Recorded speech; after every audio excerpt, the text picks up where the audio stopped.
What is hip hop and happening, SuperShow family? Welcome to the most premier video game podcast on planet Earth, coming at you live from the country that was recently declared the hottest place on Earth. Actually, hotter than the sun, if you look at the records, the UK. This is the SuperShow podcast. I'm your host for this week, Jamie. I'm joined by two men who survived the freakiest heatwave of all time, one of which, ironically, is the Greek freak himself, Chris J. Oh, thank you. Have you never adopted that moniker?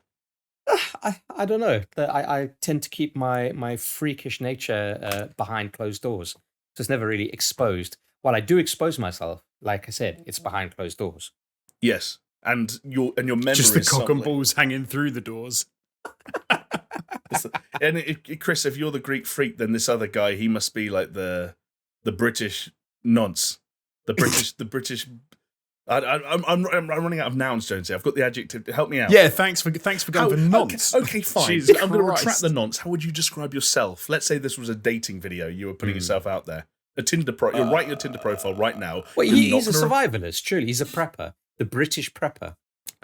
The British prepper. Would that go? I think that would go down. I think women on Tinder really like a survivalist who stores cans of food in their bunker. I think they're into it. Yeah. Of course, you're helping them survive in an apocalyptic situation. Of course, they're going to be into it. Tens are going to be throwing their pants at you through the post. Wow. Exactly. Can I tell you something, though? If we ever had to put in, like, dating profiles, it'd be like, oh, yeah, I run a gaming podcast with two of my colleagues. I'd be like, fuck off. Get out of here with that shit. Go. What you mean if they said that? If we said it. Oh, so what's the meme? He's a 10, but he runs a gaming podcast with his two mates. Do you know what would be the cherry on top as well? If they attach that picture from that one thing of like, oh, every podcast is hosted by three dudes and they all look like this, and of course it's us. It's literally us. If that picture was attached, I'd probably slit right there and right then. And that's not an understatement.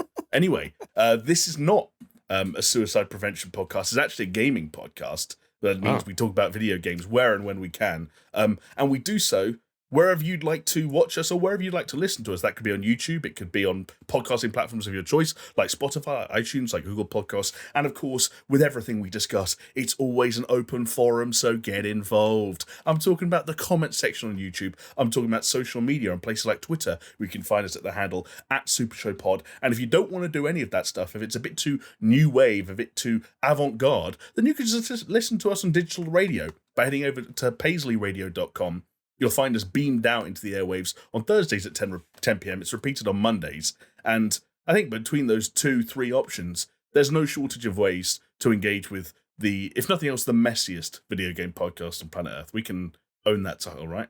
Look, personally, I think it's the best. It's certainly the messiest, the most meandering, the funnest, the hottest, the hippest, the hippity-hoppest.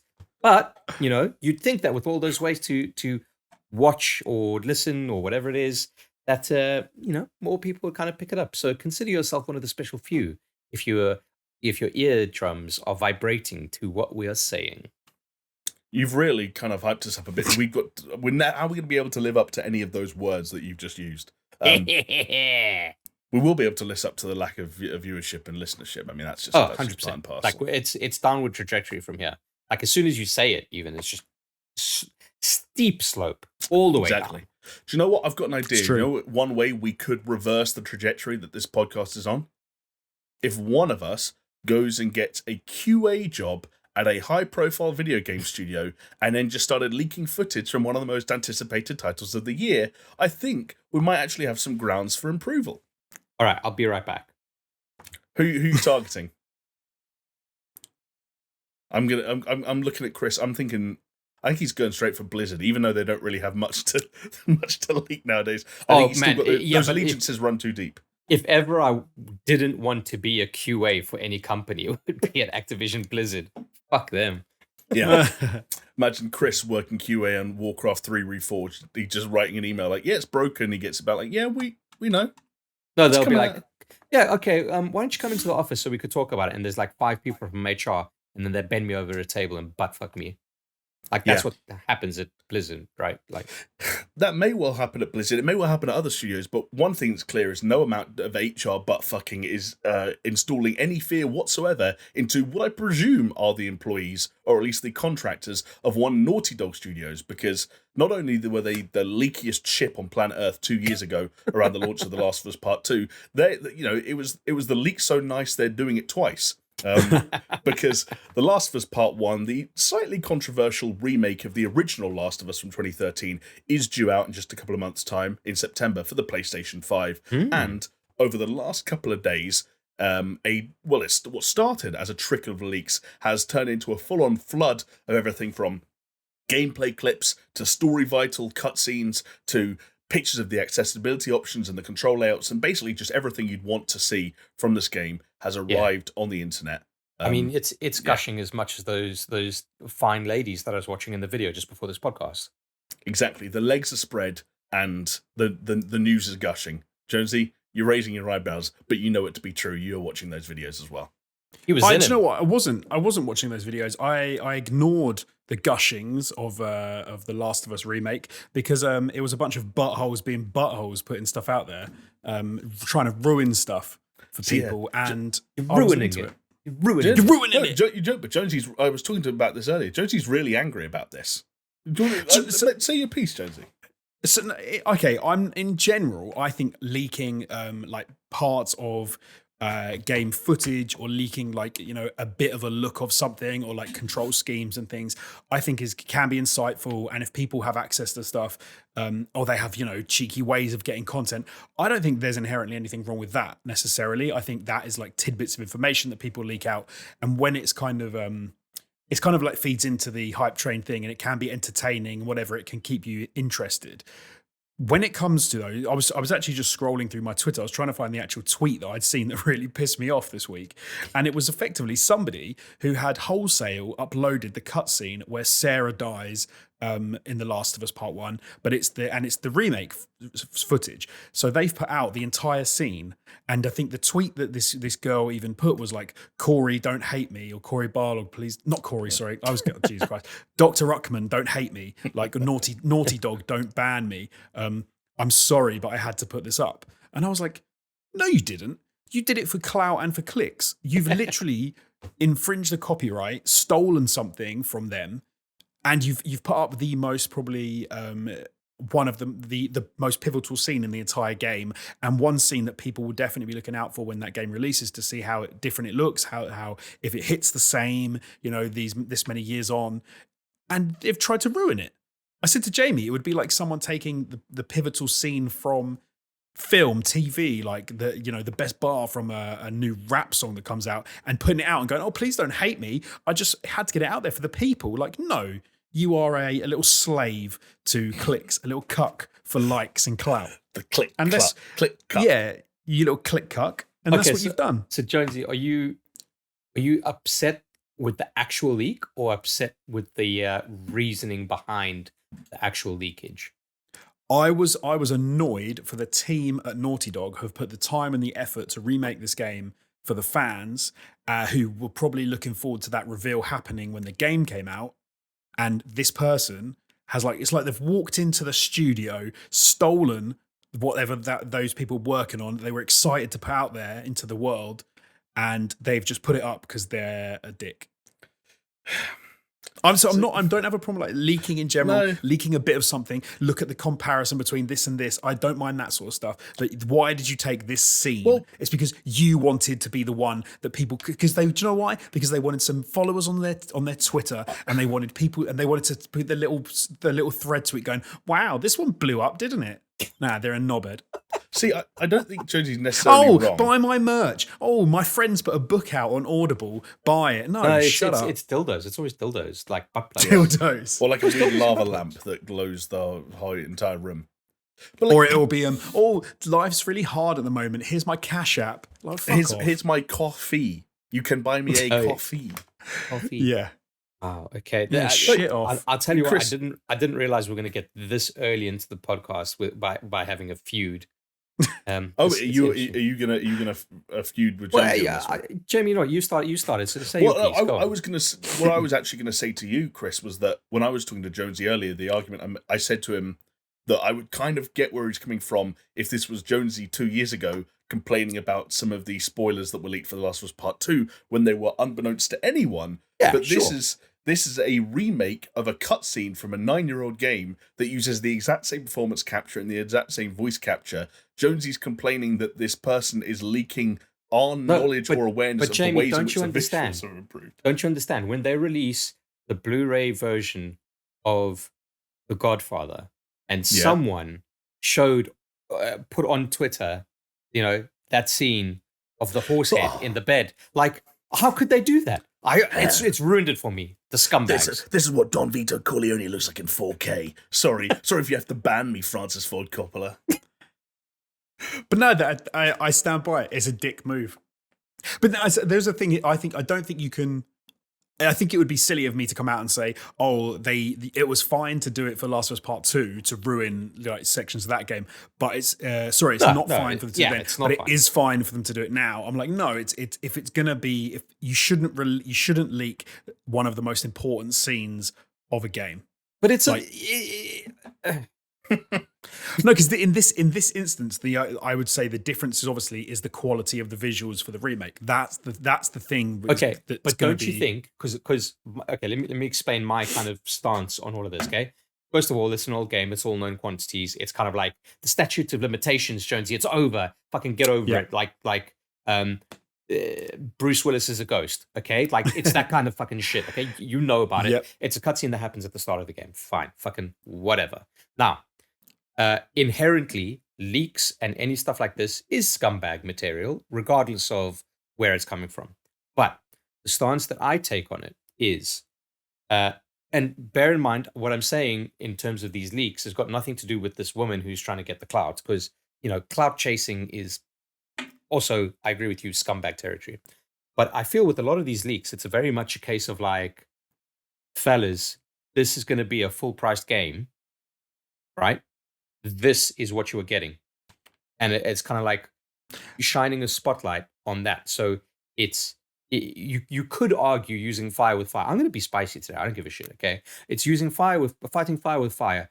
Here are Naughty Dog saying that they are completely justified in charging what they're charging and doing what they're doing and releasing what they're releasing. And here is everyone else saying it's not necessary. It shouldn't be full price. Why are you doing it? Okay. Now, yes, there are arguments to say, well, now you can just have an easy way to have it on next-gen consoles. It's nice to update it ever so slightly. No gameplay improvements, if the leaks are to be believed and are true. The visuals themselves do not seem updated or improved enough to justify any of that. So is it not a consumer watchdog for us by saying, look at these fucking leaks, bro? The only thing that fucking changed is the what is it? The upgrade desk, or whatever they fucking call it. I can't remember the term. They've used that exact same setup from the over-shoulder thing from Last of Us Part 2, where you see the hands doing some very ASMR taping. Yeah, exactly. But like to your point, Jamie, and saying with The Last of Us Part 2, it's a completely different ball game. Like, regardless of what you want to say about like how shit it was, what they did with regards to that story, or how well, depending on which angle you want to take. But it's a scumbag move because it is an unknown quantity and it is spoiling something, right? Okay. But whereas, I would think this is still spoiling something. How? How is it spoiling anything? Because I think your point's completely valid. Like when you said that, the argument could be you want to show people, this is what it's going to be when you get it. So be warned. So for example, the Grand Theft Auto remake was a good example, right? You went, hey, look at these Play-Doh people. This is what you're getting into if you spend full price on this game. But you can show any portion of the game to show that and illustrate your point. Okay, they could have taken so many other cutscenes. Why did they choose that cutscene? It wasn't to show people this is what you're getting. It was specifically because they knew they would get clicks because of what scene they were showing. It's such an inconsequential cutscene. It's not inconsequential. The only way that your argument would hold up if they showed off the cutscene at the end of the game, like it's at the start. It's not spoiling anything. No, it's not. It's not spoiling the story. It's spoiling what they've done in their remake of the game and how it looks and the visuals. And they've taken a whole scene that is a pivotal scene in the game that people are. It's literally the scene that when people boot that game up, if they buy it and put it in, that's the main a scene that they're looking for to look at the remake and go, how does this look? How does it compare? Does the emotional aspect of that hit as hard as it did back in the day? And someone's gone, I'm going to get all the clout for that by putting the scene out on my Twitter so that that's why they did it. That's why they put it out there. Why did they put it out there? Why did they put it out? Why did they upload it? Why is it on Twitter? I agreed with you about the cloud chasing being like a complete scumbag, but like nothing about what was chosen. Like it's inconsequential. Then why did they choose that scene? Because they wanted to.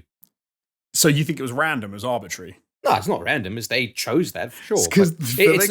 It's not like they put like a fucking RNG on Google and Google said, yeah, spit out this fucking thing. One thing I will say is if you were launching that game to capture some material for the purpose of leaking it, you captured it at the beginning.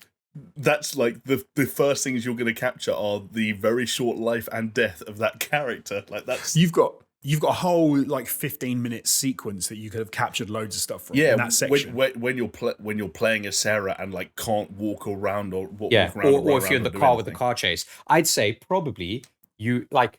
I don't even believe it, but if I want to take your stance, I'd say it's probably a lot more damaging and a lot more kind of like cloud chasey to take the scene where all the shit's happening and they're in the car and they're trying to escape and Sarah's at the back and they're all freaking out and shit, because that's more nope. It's more representative of any kind of graphical fidelity upgrade that they would have done than just say Joel holding his daughter while she fucking dies. But that's what I'm saying. That's what I'm saying. That's not why they've done it. If the point was to show, like you were saying, the quality of the game and why, and you know what you're going to get if you buy this, which was your argument. I'm saying that's not why they did it, and you're agreeing with me. You're saying they didn't choose a scene to show this is what you're getting. They chose a pivotal scene. No, I'm not agreeing with that at all. I'm saying they just chose a portion of the game that they wanted to show. Like I don't think there's much thought behind it. I tell you what. So what, as an editor, as someone who has made creative stuff in the past, if someone had taken something I'd done that I was really proud of and then put it out, and it doesn't matter if it was like something that people have seen this before or seen that before, if they took it from me and put it out there before I wanted people to see it, before I was ready to, I would be annoyed. Yeah, but that's to the point that I said at the beginning, which prefaced all of this, is that leaks inherently are scumbag things to do. Because of that exact point. And Naughty Dog would be annoyed if anything had leaked, let alone that cutscene. Yeah, right. Yeah. But I think leaks have their place though. Like I do think leaks can fit into. Mate, this is a consumer service showing us these fucking leaks. That's what I want to pick up on, Jonesy, because that's something of an acknowledgement that you would get where Chris is coming from when he characterizes some of these leaks as almost as a consumer watchdog thing, where you are seeing parts of this game that haven't been shown. At least in this openly or presented in such a way up to this point, and now consumers are almost getting a head start on what we presume will eventually be made up by marketing and maybe a state of play or something like that, and getting an opportunity to sort of make purchasing decisions for themselves. I mean, I feel like there's two fronts I want to come at that from. One is, do you think that's fair? Because 2 months is still a lot of time to market a game, and like I think to try and suggest that like Naughty Dog have been disingenuous or haven't shown something just because like someone's beaten to the punch on releasing uncut gameplay. Oh, they've never done that before. Oh, yeah, but that was for a very specific reason. Those were for very specific story reasons that I think benefited the game. But like, you look at The Last of Us Part 2, they eventually got to the point where they're like, here's a state of play with 15 minutes of uncut gameplay. That could have been scheduled for 2 weeks' time or a week's time for all we know at the time of recording, in which case, yes, it's a consumer watchdog but just because you got there first, it doesn't mean they weren't going to do it. So painting them with a bad brush, like, almost maybe seems unfair. And then the other thing I do also want to ask you about, Jonesy, is do you agree where Chris is coming from when it comes to his very pointed and heated remarks with regards to the nature of and the quality of this particular remake? I think the consumer watchdog side of it, I think, is completely valid, especially when it comes to leaks, because we've seen in the past companies release footage, very cherry-picked footage and scenes and things to put their best foot forward and to say, this is how it's going to feel. Like, you can talk about like Cyberpunk, for example, with frame rate issues, very carefully picking sections of the game with like driving sections where they weren't getting frame rate dips and they weren't getting things like that. And so if you'd have had leaks to show T-posing and frame rate issues and all sorts. I'm on Chris is right, and I would agree with him. But I think though you would pick technically important, like Chris said, there are scenes in that first sort of 15 minutes that would be much more technically valuable to show off. And I'm with you when it comes to those sorts of leaks to say, look, this game's not good enough, or look, this is a full price title. I think taking a scene though none of that applies to, because you want people to watch you click on your Twitter. I think this is. Sorry, Chris. I was going to say, Jonesy, but like let's forget about this random. I was going to say that's Twitter user and look at the actual leaks that happened. Yeah, this because Twitter all of that was very representative of the game as a whole. And it's like, this is what's changed. This is what's not changed. This is what it looks like. That was very much what the presentation of those leaks were. There's from that aspect.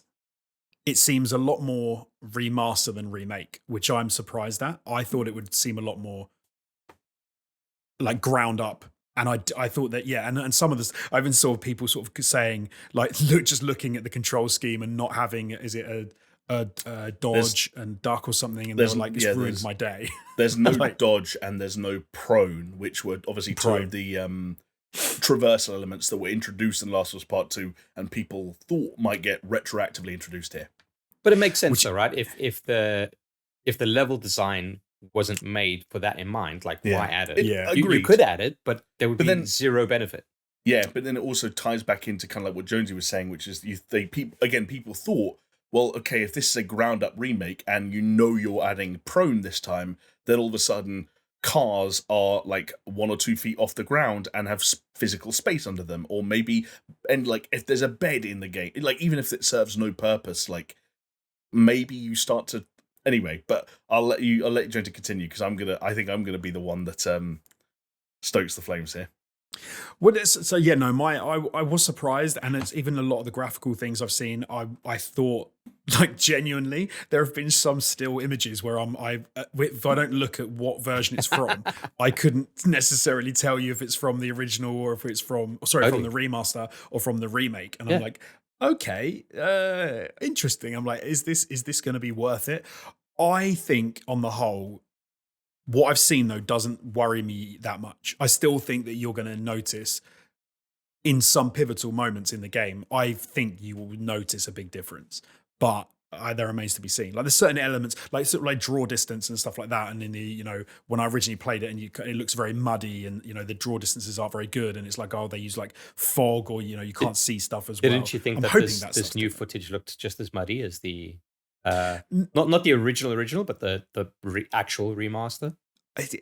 Most of what I've seen is still images, and so I would say it's hard to tell because I need to see it in motion.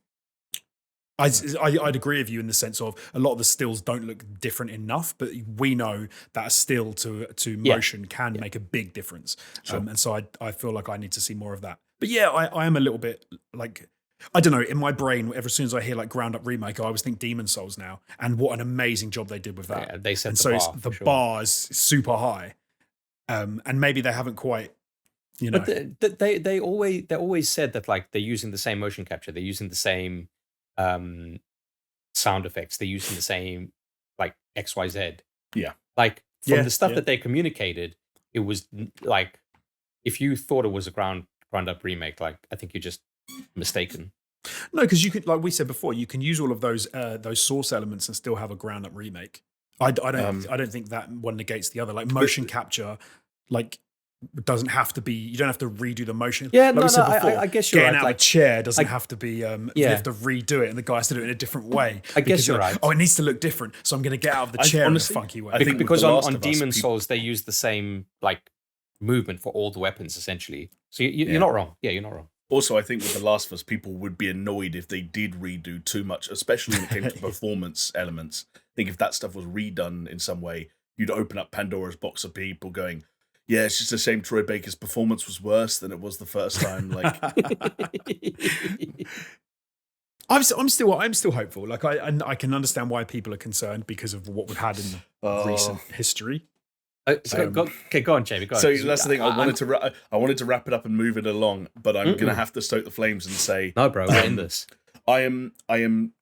If the information that the leaker has revealed with regards to the lack of significant gameplay improvements and changes is as accurate as they make it out to be, and indeed, like some of the things we talked about, like what the control scheme suggesting there's no dodge and no prone and stuff like that, it could well be the case. But I still think that this is a bona fide ground-up remake. I think visually, I think they have done as equally as impressive a job as Bluepoint did with Dark Souls, just working with a more... Yep, just work... This I told you I'd come in hot. Working... But they're working with a more... You're just wrong. Working with a more recent source material, and this is the point, and like I'm not, they could call this shots fired. I don't care what you think, Jonesy. I think if you come on a podcast like this and say that you looked side by side and couldn't tell the difference, then I think you are either like there's severe like visual deficiencies, like there's an ocular problem, or you're being disingenuous for the sake of entertainment. No. I'm going to defend Jonesy here because if he's talking, like he said, with the still images. Yeah, I'm on board with him. It's hard to see. You can notice a lot more with the video stuff, obviously. Video is a lot more obvious. But no, so some of the still images, Jamie, I'd say I'm not being disingenuous. I'd say when you literally get, and it is admittedly it's like quite a close up shot of one thing the other. You can see like there's differences, but sometimes it's almost like it's more like the choices they've made around.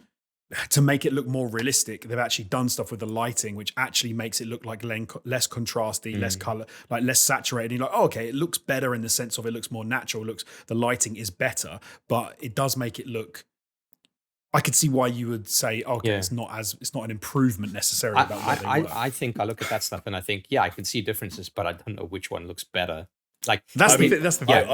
It's not a thing we can do on the podcast, but I'm desperate to sit down with you afterwards and like. And send you the two screenshots side by side, and you sit here in front of me and tell me you can't see the difference. I want to do that. No. I'm not saying there's no difference. There's a lot of differences. Well, you can't tell which one's the more recent one, or can't tell me which one you think is better. It's not. I'm not saying it's all of the screenshots. I'm saying like there's just been a couple where I think, and it's the ones that people have kind of pointed out and gone, oh, which one's the Ream, which one's this, and I think there are some examples where I would agree, and I would say like, I couldn't tell you which one's necessarily better. I'm okay. Maybe it was unfair to suggest that like people who are in that mind space are like being disingenuous for effect. Which is the actually, now you say it, when I looked at them, I didn't have my glasses off. I was looking at them like this, and I was like, and one eye closed. And I've said this a bunch of different times over the years, and it's always my get out of jail free card.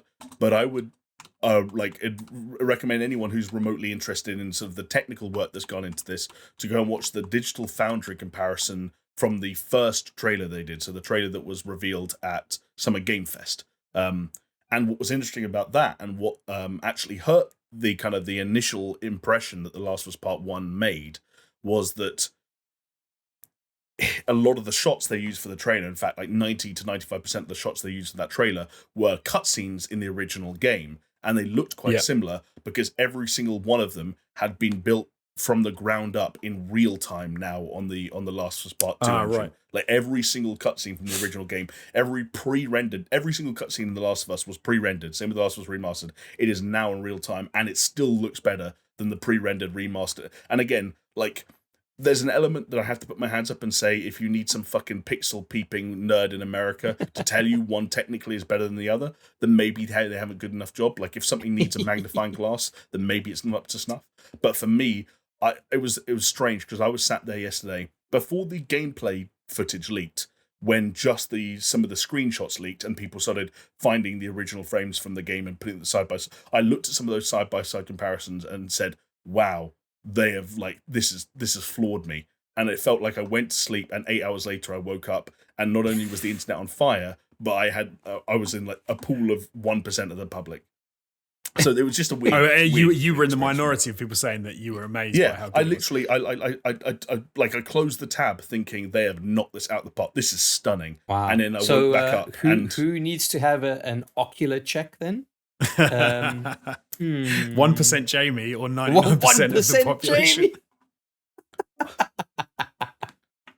I will say one of the worst ways to view it, and this is the way that me and a lot of other people have viewed it, is a small image on your phone on Twitter with a side by side. Of course, it's totally. It's a still image. Twitter compression, fellas, like that is a thing. And it's not a good way to view it. And when you get to view in the game as intended, and you're playing it, it will be completely different. Like it will be a completely different experience. And if you literally had two machines set up side by side, PS4, PS5, and you had two different monitors, you would probably look at one and the other and be like, yeah, these are worlds apart. But I do think it. I think the problem is as well is that you these days we expect like the jumps in graphical fidelity and stuff to be just as big as they've been in the past, but they're not going to be, because as we get better and better and better. Yeah. Like imagine remaking Last of Us 2 on the PlayStation 6. Like the distance is going to be even smaller, and you're going to be like, I can't tell the difference. Yeah, but hold on, Jonesy, because like you say that, but then like. So I think one of the main issues here is that the game has already been remastered. So this is a remaster part 2, okay? A remake of a remaster, I think. A remake of a remaster, whatever you want to fucking call it. But if you say like diminishing returns or like you're not going to see much difference, like what console did the original Last of Us come out on? PlayStation 3. Okay, what console did the original Demon's Souls come out on? PlayStation 3.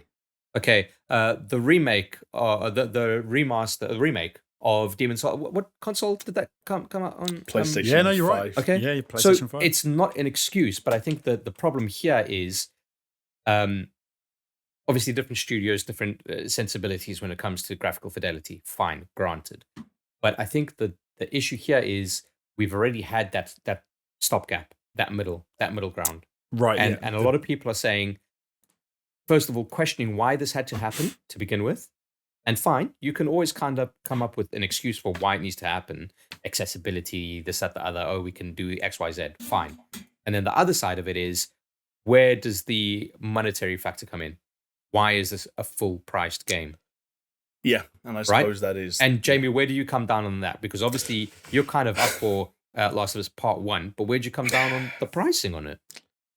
I think it's a super hard thing, like to come down on, because I think that across like the Sony Digital Arts team or whatever it was, and then later Naughty Dog and some of Sony Bend and stuff like that, for me, when I look at the screenshots, I can see the fact that a lot, no doubt hundreds of extremely talented people worked on this for the exact same amount of time that they probably would have worked on any other, comparably sized AAA game, with some obviously exceptions and some comparison and some shortcuts. It's just one dude. It's Jeff in the closet. Yeah, Naughty Dog Jeff, just coding away. He was busy doing some sexual harassment. This is his punishment.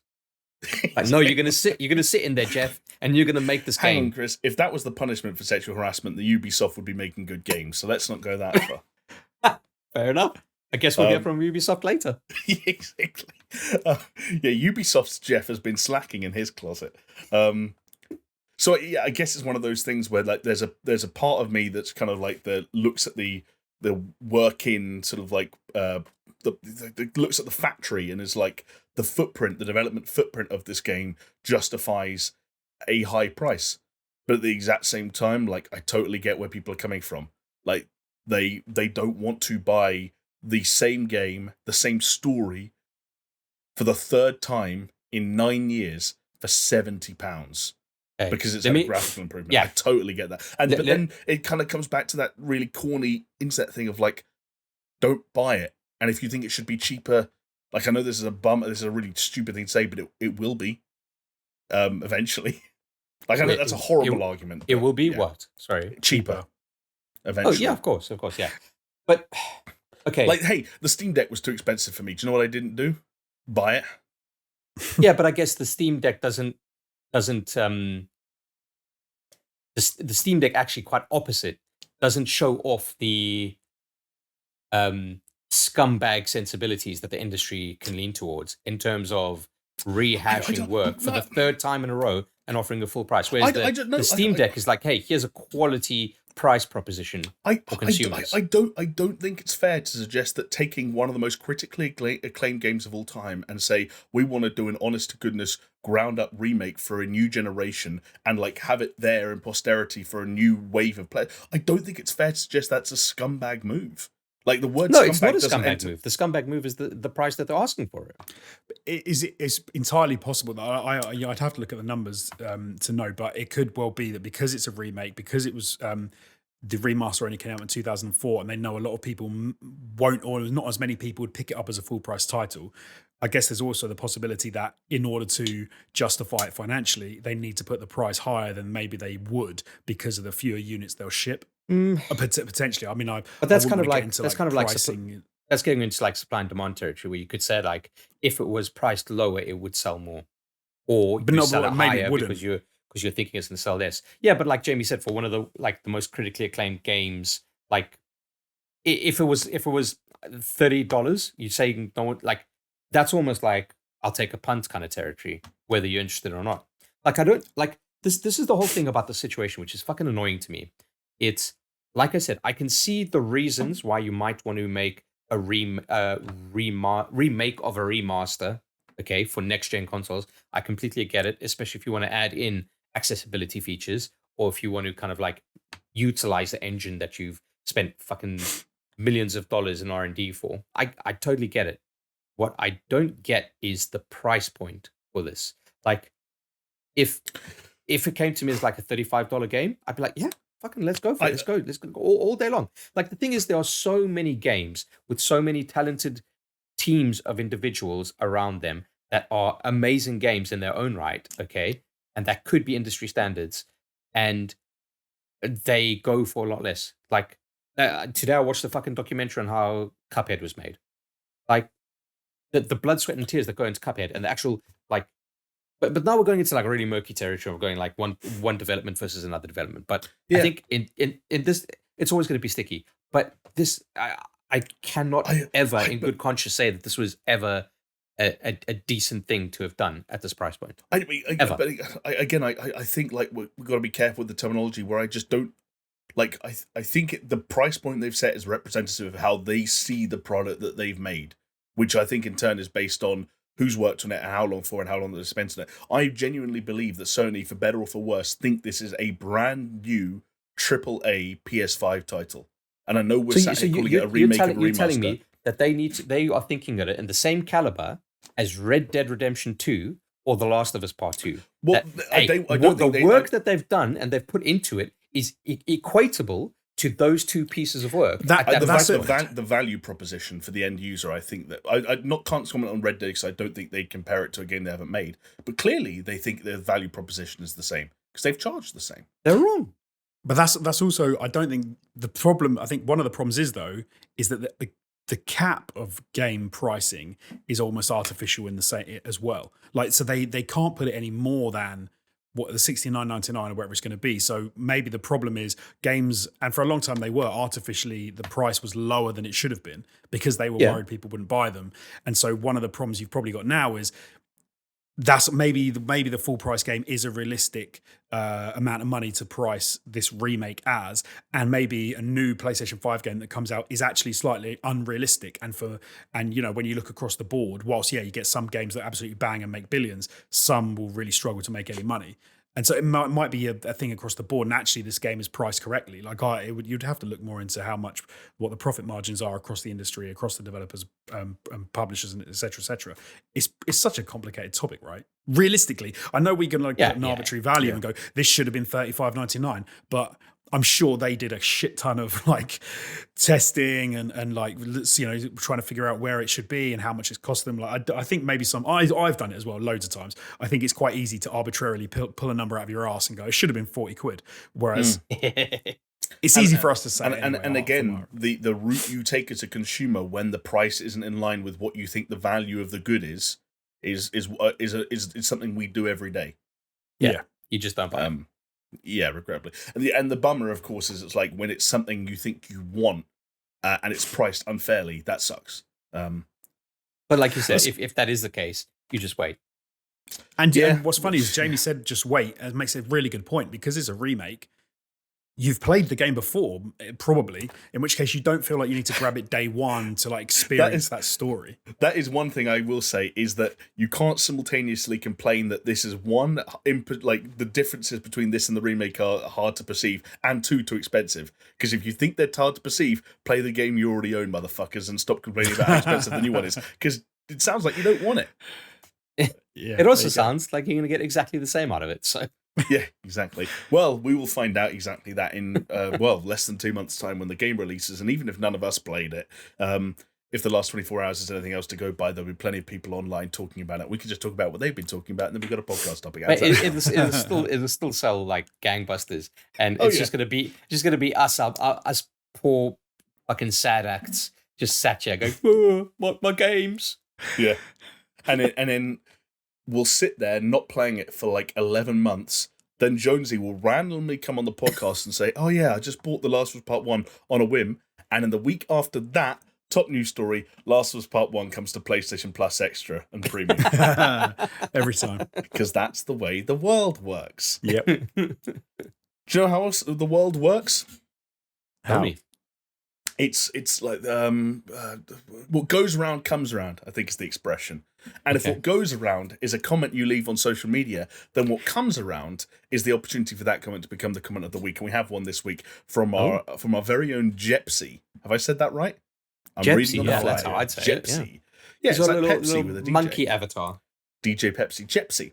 And Jepsy chimes into the conversation that Jonesy and I had a little bit of last week around the Steam Deck and the potential for one of us to soon become an owner of said Steam Deck.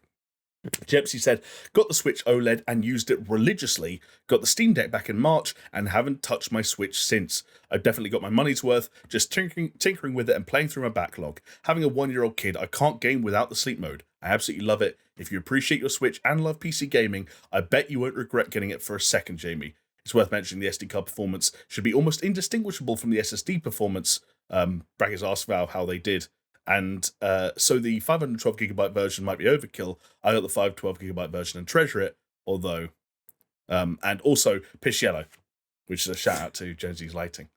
Yeah, thanks. As it turns out, Jepsy, it wasn't just the 512GB version of the Steam Deck that was overkill. It was any version of the Steam Deck whatsoever, because I didn't buy it, lads. I didn't pull the Cold trigger. feet. No, you messaged it, and I just said, just fucking jump in. If either of you had been in that spot, got that email at that same time, and you had your slot, would either of you to have pulled the trigger last week? If I had the money to pay it, I would have. I wouldn't have for that price. It's too much for what it is, I think. Yeah, it's not too much what it is, but what I mean is it's too much for me for what it is. Did you? So when you got the invitation, did it ever give you the option to kind of say, like, if you don't want this grade, yeah, here's the one down? No, because it's literally this one's built for you if you want it. Yeah, you've pre-ordered this, and if you don't give us like 500 and something pounds before this date and this time, it literally is. Although it was a reverse ransom, because I went to sleep, didn't do it, and I woke up in the morning. It's like, hey, here's your £5 refund. I forgot that I put money down as a deposit. So yeah, talking about what goes around comes around. You're looking at a man who is £5 richer, which now means, if you think about it, The Last of Us Part 1 actually cost £65. Bargain. No, interesting. I mean, I'm digging a lot of what Jepsy's saying, and the sleep mode is a really good kind of point on that, actually, and it's something that funny enough, I just never kind of considered. But yeah, that would be actually awesome. Even our Steam libraries, right? Like, we talk about sometimes how the Switch's catalog of games, even if you include third parties, can be a little bit like, And like, there was a point the other day where I was playing Power Simulator, because it went 1.0 lately, arrived on Game Pass, getting a bit of hubbub. Skill Up made a video for some reason. And I was like, oh, if I had a Steam Deck, I could just keep playing Power Simulator. And that would be rad. But imagine you'd spent that much money to play Power Simulator. Bro, I spent 4 times that on a PC, and I play Power Simulator. Like you know what I mean. Like, that's specifically for playing games on. You know, as an aside, and this is not going to mean anything to anyone except for you two, but the person who should get one of these is John Babb. Yeah, true. Because he's got an aging laptop. He needs to get an improvement, and actually, this would probably be perfect for him. As a route, I think we've said before, as a way into PC gaming, if you don't have if you haven't got like a very good PC or a laptop, whatever, I think this is a great prospect. And for the good value for proposition for the it's consumer, Jonesy. It is a good value proposition. But if you've already got a PC that will run whatever game you want to play, then it becomes a little bit more questionable. For me. Like personally, it becomes more of a. I reckon, that's fair. I reckon if Jamie didn't live in a 1-bedroom dungeon, then good. But seeing as like. I remember when you put it, it's like, I go from my couch, I take 2 steps, I'm in my bed, and I was like, okay, cool. Yeah, that's so people who don't know, that black thing there my finger is touching, that's the headboard of my bed. And right now I'm sat at my computer, and my PlayStation 5 and my Xbox are 3 or 4 feet in that direction. I thought the bed was that way. No, the bed's in that. So that's like the back end of the room, and you can see the roof slides down. That's the Velux window I have above my bed. So that's where I get my cool air. That's where the magic happens. There's a bathroom right here. Wow. So it's like a nice self-contained unit. The other thing about living in a self-contained attic, though, is that, as I hinted at the top of the podcast, I mean, the last week was extremely hot because, as I mentioned earlier, the UK was officially certified as the hottest place ever in the history of all recorded temperatures anywhere on planet Earth, including the sun. We reached, I think it was 57 degrees Celsius. Felt like it. Yeah. No. It was I'm joking. 40.3 was the maximum, I think, that was exactly. The UK had a heat which wave, is like, we broke 40 for the first time in the country's history. The previous record was, I think, in the 38s. So it was hot here. And before anyone goes on a snarky rampage about how it's actually 42 in Texas right now and you walked out in a pair of jeans and cowboy boots, we don't have the infrastructure, okay? This country is not fit for 40-degree weather, which actually becomes particularly interesting when you consider a warning that Valve actually had to put out about the Steam Deck, seeing as we're on the topic, which is that the Steam Deck, quote, performs at its best in ambient temperatures between 0 and 35 degrees C. If the temperature gets higher than this, Steam Deck may start to throttle performance to protect itself. So, for as much as people around the world take the piss out of us, guys, if we had played our Steam Decks outdoors, should we have owned one, this past week, they would have actually begun to throttle performance. It would have melted in your hands. It's like hot cum in your hands. Exactly. Either hot dripping. cum or just power simulators running at like 11 frames a second. And I don't know which one's worse. I think it's worth mentioning, just as an aside, that the inverse is true of the UK, is that it's not just that we're not set up for hot weather, it's we're set up for cold weather. All the houses have like mad insulation to keep heat inside. Yeah. No, but that's the opposite. That also works the opposite for when it's hot. It keeps the house cold. No, mate. Well, it keeps the house cold until it gets hot, and then it keeps the house hot. And then it keeps the house hot. Which is why one of the strangest days, I think, I don't know about you guys, was the day after the heatwave ended, where apparently it's like in the 20s again, but there are still some pockets of my house that were like, why does this feel like a sauna? And it's because there's nowhere for the heat to go. Yeah. My shower, for example, was like a weird cubicle of heat. Well, listen, I couldn't work in my house because it gets the sun all day long and it just destroys everything. Like, so I went and worked in my in-laws' house. They have a nice little garden, and at one stage, this was on the Tuesday, the hottest day. I thought, let me go work outside in the garden. They got a nice little umbrella, like in the shade. And I went outside, and there was a nice breeze, except the breeze was hot, and it was almost like someone like had a hairdryer and was just like blowing hot air on me. Worst. And I was like, you know what? I'm gonna sweat it out. And I went and I sat there, and I'm on my work computer, which is a MacBook Pro, which is like all fucking aluminium construction. And 5 minutes time, the fans kicked in like a fucking geriatric. Like, it's just like overheat low. Like you couldn't touch the laptop. I had to run inside crying. I shat myself a little bit. I tripped, and then it was a mess, is what I'm saying. And I wouldn't recommend it. But yeah, hey, Steam Deck. Yeah. Yeah, also, getting toasty. I realised when I read this that it says the Steam Deck performs at its best in temperatures between 0 and 35. So we're fucked on both ends, because when it inevitably gets to like -5 in, I don't know, 6 months' time, then it'll also be a sticky time to be a Steam Deck owner. But hey, here we go. We survived, right? I've had that from my phone before. You guys must have had that where you leave your phone in the sun and then you pick it up and it says like your phone is too hot. You need to like leave it for a bit to cool down. Yeah. Or on the iPhone, like your battery just starts going like draining like quickly, and you're like, what is going on? Save me, Steve Jobs. Too hot. Exactly. Save me, the ghost of Steve Jobs. The ghost of Steve Jobs. Be the ghost in the machine. Come and fix my iPhone. He watches over every iPhone. He is out. He's the Alpha and the Omega. Is the patron saint? Yeah, gotcha. Exactly. He's up there with his turtleneck and his tennis shoes, just watching, draining your battery, slowly killing his capacity. Let me say that again. He's the patron saint. Then is he? I'm doing it for you. Give me it one more time. I'm not getting it. So you're saying that Steve Jobs is the patron saint? Yeah. I don't really know what you're talking about. Jesus so I'm gonna move on. How about we talk about our patrons?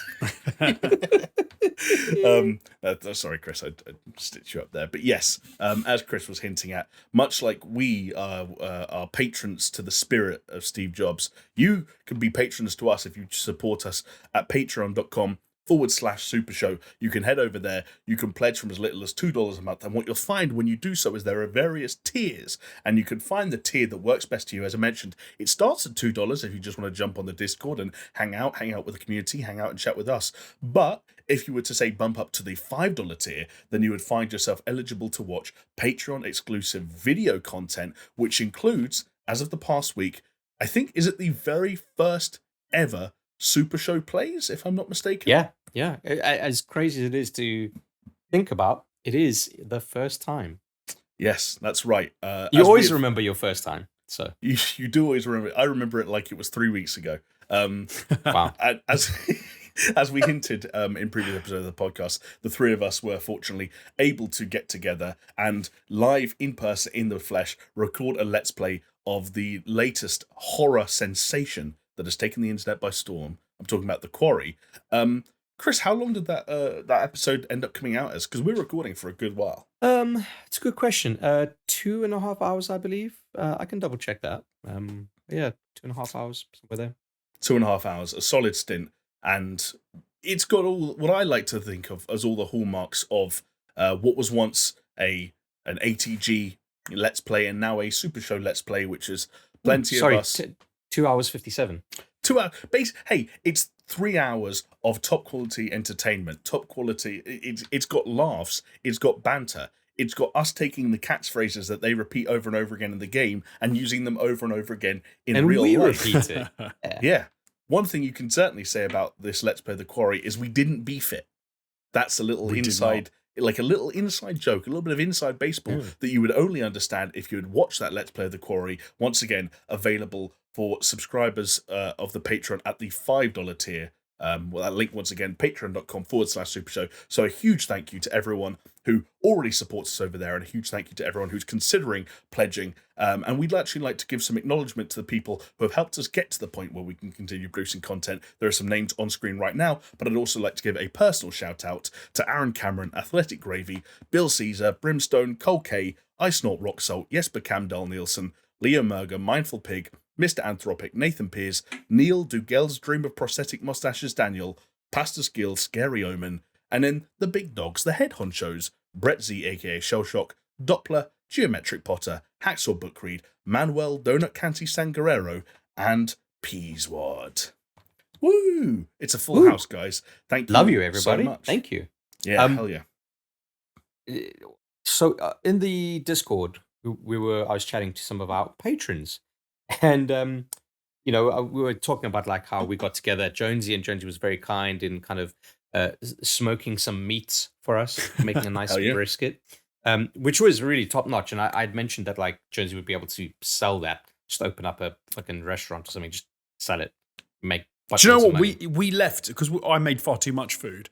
Yeah. Didn't I? I made loads. I was eating that brisket for about the next 3 weeks, and I kept putting it in sandwiches, and it was amazing. It was even, I would say it was better cold in a sandwich than it was when on the day it was hot. Totally, dude. So you're a modest chef as well. I am, yeah, modest, absolutely. But humble God.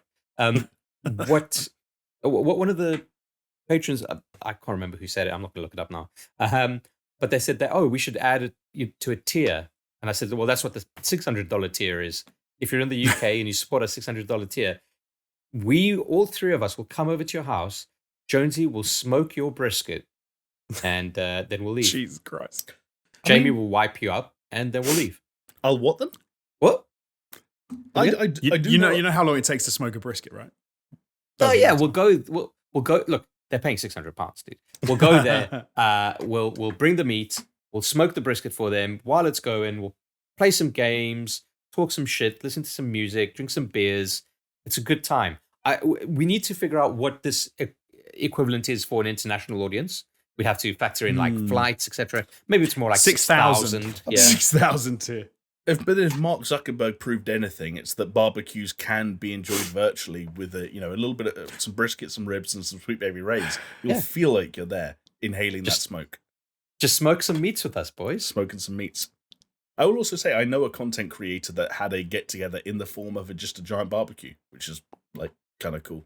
Nice. I really would have liked like if ATG was still a thing and we got like to a good point. Like I think it would have been really cool to have done. Not like ATG Con or any fucking lame thing like that, but just be a case of like ATG pub nights or something. Do you know what I mean? Like, yeah, that'd be cool. We flirted with some ideas. I would have been so all over that. Well, who knows what could happen in the future, Chris? Watch this space is all I'll say. Okay. I don't know why I teased that. We've literally never You'll see some more Quarry episodes of us playing the Quarry, though. That's what will happen. Can we keep watching the space? Well, yeah. So that's the other thing, right? Like this was episode 1 of the Quarry, and I think so. We played 3 hours, just about, of what could be anywhere between like 10 and 16-hour game, I believe. Bless you, Jamie. Sorry. So we got a lot of episodes still to do, and we're hoping that it just kind of gives us the incentive to just meet up a lot more often than we do. It's not easy, fellas, to meet up, but at the same time, whenever we do meet up, we're always amazed by actually how easy it is to meet up. Yeah. We come away from it saying, damn, this was easier than I thought, and I had a lot of fun. I'll see you in 6 months. Like, that. Hey, you're dead to me. Crumbles. You're dead to me. I mean, I think it's tale as old as time. We can all relate in some respect. But you know what? Spending time away from one another means often spending time on your own or with your family, however you spend your day to day. And it means you have to look away from fun multiplayer experiences or couch co-op experiences like the Quarry and just do your own thing. And Chris, seeing as you were not on the podcast last week, you've had an additional week to do your own thing. And I'm wondering, what have you been getting up to, my friend? Well, you'd think that I had time on my hands, but I didn't because I was in Manchester for. Well, yes, yeah. And I didn't take my Switch, which was a mistake because the last time I went to Manchester, I did take my Switch and I started playing Breath of the Wild again, which was like really nice. Nice. Yeah, it was really, really cool. And one thing that, okay, this is the previous trip to Manchester, but I'm just going to talk about it anyway because it still kind of blows my mind. There's no Z targeting. There's no lock-on Breath of the Wild. Unless I've completely forgotten the control scheme. But I was searching for it, and I did not find it anywhere. And I was like, did this game really not have lock-on? There is in my head, but I've got no idea. It's mad. Unless I'm completely mistaken, but it was... I was trying to do it. I was using every combination of buttons. I looked in the control scheme. I couldn't find anything to do with that. I was like, really? That's a fucking omission. I don't remember when playing it though. I don't remember feeling like it was missing. Oh yeah, totally. But I think because I've been playing a lot of like Elden Ring, etc. I'm in that kind of way of thinking. Right. Okay. Which brings me on to what I have been doing is I've been playing lots of Elden Ring. I've been jumping back into it quite nicely. Still at Leonie of the Lakes, beat Renala, still fucking around, kind of like dying somewhere, recovering my corpse, etc. But yeah, I'm liking it. And as I've kind of like delved back into the meat of that, I've also delved into another pastime of mine, which is just watching video upon video upon video of Dark Souls and Souls-like and Soulsborne video essays on YouTube. And fellas, I think I may need some help because I think you need help as well. It's getting out of hand. Yeah. Is it of the lore variety, or are they kind of like introspective, kind of like mechanical breakdowns, or all sorts? Because it's like it's a roller coaster, dude. You get on, and then the YouTube algorithm takes you bends and twists and turns, and I'm just there for it. There's you want Chris to at 2 you want times to suggest speed me just about going this? Yeah, cool. through. That's actually how I got onto the Cuphead documentary that I was watching on YouTube, because it's like, oh, we're noticing you're watching a lot of video essays about game development. Here's Cuphead. And it's like, yeah, I'll watch that. Yeah. At 2 times speed? Always, mate. That's the only way to watch a video essay. Yeah. No, it's the worst way to watch a video essay. It is the best way to watch a video essay. What are you talking about? Shocking. Because the only thing that you need from that is the information that they are giving you. You don't Does give your a shit. life... You don't give a shit about their tone or that, oh, they had a pregnant pause between this word and that word, and oh, heaven forbid if I make that bollocks. shorter. I don't believe that you are sitting there absorbing every piece of information and that's what you're getting from it, and you're not actually doing it for entertainment value. It's not like you're doing it to like because you're going to write your own essay about it. I think you're doing it for entertainment, and if you're doing it for entertainment, why are you doing it on 2 times speed? You then have to because then you just said nothing, you then watch nothing another, is lost and everything is gained. You then watch another video essay. Yeah, I mean, yeah. But then you've halved the time, so you have to watch twice as many. I have done that no. thing I before. can watch twice as many because I half the time. You've got it backwards. No, I'm saying you've halved the time that it takes to watch one, so you need to watch twice as many to fill the same amount of time. No. You see, this is where you're wrong, my friend. I have saved myself the time because I am able to watch another one because I've saved that amount of time. Yes. Let's put it this way. In a day, I've only got 2 hours to watch video essays. Yeah, so now you've watched 4 rather than 2. Boom. Who's winning? But no, you haven't won because you're watching them for entertainment, not because you need to like. And my absorb the information entertainment from them. is doubled. Right, okay. What are you talking about? I actually in my head when you get off of watching every like video I essay get at off, 2 times baby. speed of like 4 hours of video essays at 2 times speed, you like turn around to see like your wife or your family or whatever, and to you they're like, "Hello, Chris. Yeah. What shall we do today?" Little You're known fact about Chris before he went towards YouTube when he was still working in film. He actually wrote a spec script that never got picked up for a sequel to Click. But in this film, he finds the remote, press fast forward, and it's like, this is pretty cool, and just lives the rest of his life that way. how I he lives his wish, life. mate. I wish. Honestly, like it does become kind of weird because sometimes never mind video essays. Okay, let's say you're watching some stream highlights or whatever it is, and you watch it at 2 times speed as well because like fuck it, who cares? But then you go watch their actual stream, and it's at the real like speed, and it's like the dullest thing you've ever fucking heard in your life. You're like, why is this guy? He's talking like he's got like learning disabilities. And you've done it to yourself. I have done it to myself. I've been on record saying that I completely think that I'm rewiring my brain, and you know, like I'll hold my hands up and say, sure, that's a thing. It's legitimately a thing.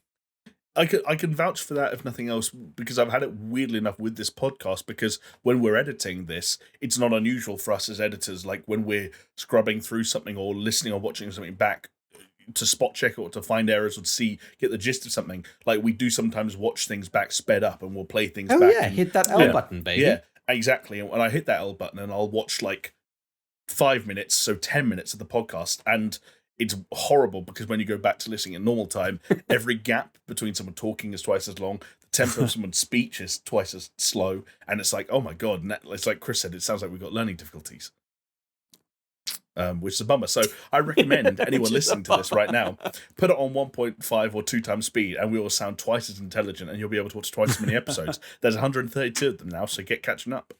No, honestly, you know, like if you've ever spoken to someone who's on coke and they're just kind of going at 1,000,000 miles an hour, and they seem like really intense and interesting. That's just kind of what it makes people sound like. And then when you take it down, it's just like they've taken ketamine or something. Do you think that we should start a channel where it's called 2 times speed and everything we make on it is sped up by 2 times speed already? No. Or do we make it half time speed so that when people do watch it 2 times speed, it's normal speed? No, it's regular time speed, but just all on coke. Oh, all right. Yeah. Or it's like an experiment. It's like an experiment. Like we'll go into like an episode with a discussion laid out. Like the last was part 1. One person's on coke, one person's on ket, one person's on speed, and we'll just find out which is the best drug to talk about games on. I love it. It's good. Interesting. It's called, and the podcast is called High Score. Oh, yes, very I good. fucking Very good. love it. That's amazing. That's the best thing you've said. The funny thing is, if it was high score and it was something to do with like weed and there was like some weird like legalized marijuana California thing, we'd probably just come up with like $1 million idea. But because we're talking about doing like ketamine, like because we're talking about discussing Naughty Dog remakes live and direct from a K-hole, we're probably not going to get funded. Yeah, probably not, unfortunately. Yeah. Speaking of living life in a K-hole, Jonesy, what have you been up to? You've killed me on that one. That's so good. I've had a little bit of time to play games this week, so I, of course, have dipped my toe into Stray, which came out on the 19th on the PlayStation. What tier is it? The top, whatever the top 2 tiers are for the PlayStation. You could pick it up for free. Plus extra? Extra and premium, I think, or something like that. Something like that. So anything but essential. Yeah. Stray became a bit of a weird thing in the week before it came out. It became like the thing that everyone wanted to play, and everyone was really excited about it because you get to play as a cat, and just do cat things. And so I thought I'd dip my toe in and have a go, and it is a cool game. It looks very nice. It's very visually appealing. The way they've done the animation of the cat is fantastic. Like it looks like a cat and it walks like a cat, you know. I haven't got that far into it. I've probably played it for probably a couple of hours, I'd imagine, up to this point. Just getting to grips with that world and you know, some of the puzzles therein. It's cool so far. I don't know. There's not much else to say about it, really. Isn't it meant to be like a 5-hour game? Maybe you're halfway through. Which I can tell you which section are you at, Jonesy. Are you still in the first open area? Yes. Okay, then you're like a third of the way through. Oh, okay, right. And it's a weird one in the sense of it's very nicely done what they've done with it, but I think it's not. It's quite limited in its scope, and it's only, like I say, it's not that long and stuff. So it's gonna. I think it's one that you can pick up, you can play in a couple of days, and you can put down, and you can get a lot of fun out of. Which, well, I'm hoping for the 5 hours. But there's not a lot. There's not that much. Like, there's no character like upgrades. There's no like. There's not a crazy sort of number of systems to get into. It is what it is. It's a third party story. Third person story led, adventure game with puzzles, and you're a cat. Would you say third person or third feline? Oh no, third person. Surely it's still the same thing, right? Can cats be people? Unless the implication is that the character of Stray is being followed by another cat that we are seeing the eyes through, seeing the world through their eyes. Okay, no, true. Which that might be the case. Maybe. I've also, after our conversation last week, I thought we talked a lot about Assassin's. Go on. Sorry, just before you go off on Stray, can you see the cat's bumhole? Sometimes cats like to walk with their tail up. And if you're a third person, are you staring straight into the abyss? I don't think there's any bumhole action. I was talking to someone on our Discord as well earlier because we were comparing it to the PS2 classic Dog's Life, where of course you can both fart and shit on command. Both features, unfortunately, sorely lacking in Stray. You can meow on command in Stray. You can also curl up and sleep in certain areas, and you can do the cat thing where they like scratch and they go. Also, when you walk past people's legs, you can press triangle, and he does like the thing where they kind of like that's cool. Hug up next to their legs. That's clever. There's a trophy for meowing 100 times. Yeah. Oh, is there? Does it make sense for me to talk about Stray now, or shall I? Go on. Give your impressions. Yeah, do it. Yeah, I was just going to say, I think weirdly enough, I agree with everything Jonesy said, and that it's it's a relatively short and simple and system-like game. But I've got to be honest, lads, I really, really like it. For some reason, I really like Stray. And I think you're not alone. Just the internet seems to really. It's very the first. Sorry, Chris. I was going to say, at every point there seems some piece of media needs to be the darling, and it's not always games, but the darling of the moment. We saw with Animal Crossing, and it just Stray feels like it's the Stray moment. Do you know what I mean? Totally. And I will say, talking about the Stray moment, obviously, solid reviews. It's got an 84 on Metacritic. It's become, for Annapurna Interactive, the publisher, it's reached their peak concurrent player count. It was being played by 63,000 people concurrently on Steam, on launch day. Only 12 games in the world were higher than that. And also the other phenomenon that I'm sure we've all noticed is people taking pictures of their pets watching them play Stray, which has even given rise to a unique Twitter account called @CatsWatchingStray, because it seems like cats are very intrigued by the prospect of digital cats. Fair enough. Which is interesting. I wouldn't have thought they would be. They're like some are fascinated, some are like antagonized. It's interesting. Right. Dogs seem quite chill. They're just like, oh, this is really. So they think it seems like it's a vibe for them. They just chill out and enjoy it. But what I was going to say was that like it was like going into Stray the whole time when it was like the trailers and the promotional material. It was like, this is the cat game, and Jonesy will know what I mean when because of the way the game's structured. For the first like 45 minutes or so to an hour, it was just the cat game, and I was going along sort of like banisters and air vents and girders and wooden platforms, and I was like, oh, if this is just a cool kind of platforming game starring a cat, then this is interesting. And you get to the point like an hour or an hour and a half, I can't even remember, I'm losing track of the timeline now, but you get it to a point where the world opens up slightly and you start to meet and learn more about the robots that we've seen that populate this world, and exploration becomes more of a factor. And I just became more and more entranced, like having almost been bored by the first 45 minutes. I just get. And it was like that, when people talk about IKEA and they're like, you come for the furniture and you stay for the meatballs.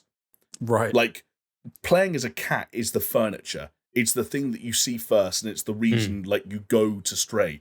But I think that world and the way and its inhabitants and like not necessarily the stories they've got to tell, because a lot of them they don't have much to say for themselves, but the stories that lead to what they are and how they ended up being there, and how you flesh out that mystery, the mystery as well that surrounds the drone companion you've got. I've just found it all so much more engaging than I thought I would, and it's doing this fucking Red Dead 2 thing to me where I'm thinking like a cat, lads, and it's an example is just like, I'll be walking down the street, and if this is like a third-person action adventure game where I'm playing as a dude, I'd walk past like a slightly open window, and it's a thing. It's a thing I walk past. It's like a source of ambient light, if nothing else. And maybe a bit of like non-diegetic music or something is coming through a window. But when you're a cat, like you look up at a windowsill in a slightly open window, and you're like, I can go through that window. And like you start eyeing up, and it's the traversal system, how you can't just jump anywhere. Jamie, I hate to say this, dude. You're not going in that window.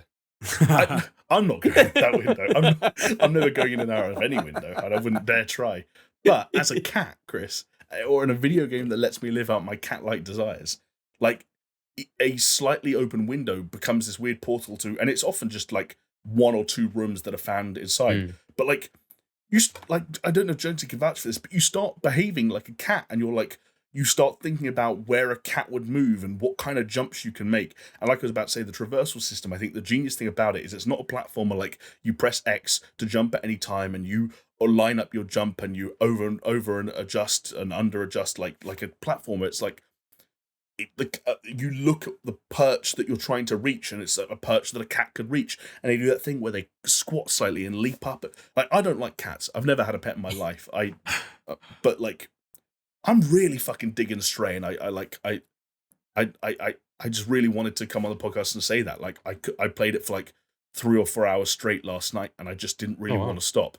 So this is the point where this time next week you'll just be a cat lady. You'll have like 10 cats running around behind him. I can visualize it actually, like with the spaces that you got there. Like I can see little cat tails go past the camera. But that's cool, man. Like Stray was one of those games where it's like, yeah, that looks cool.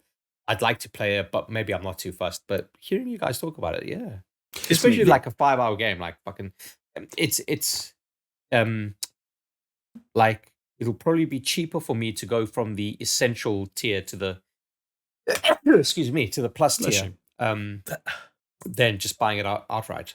I might be wrong, but I think there might be a 7-day free trial as well at the moment. So then that's stupid. If it's 7 days, I'll just finish the game. No, literally, like it's like if that's accurate and it's available in your region, you can play Stray for free, like no cap. So worth looking into.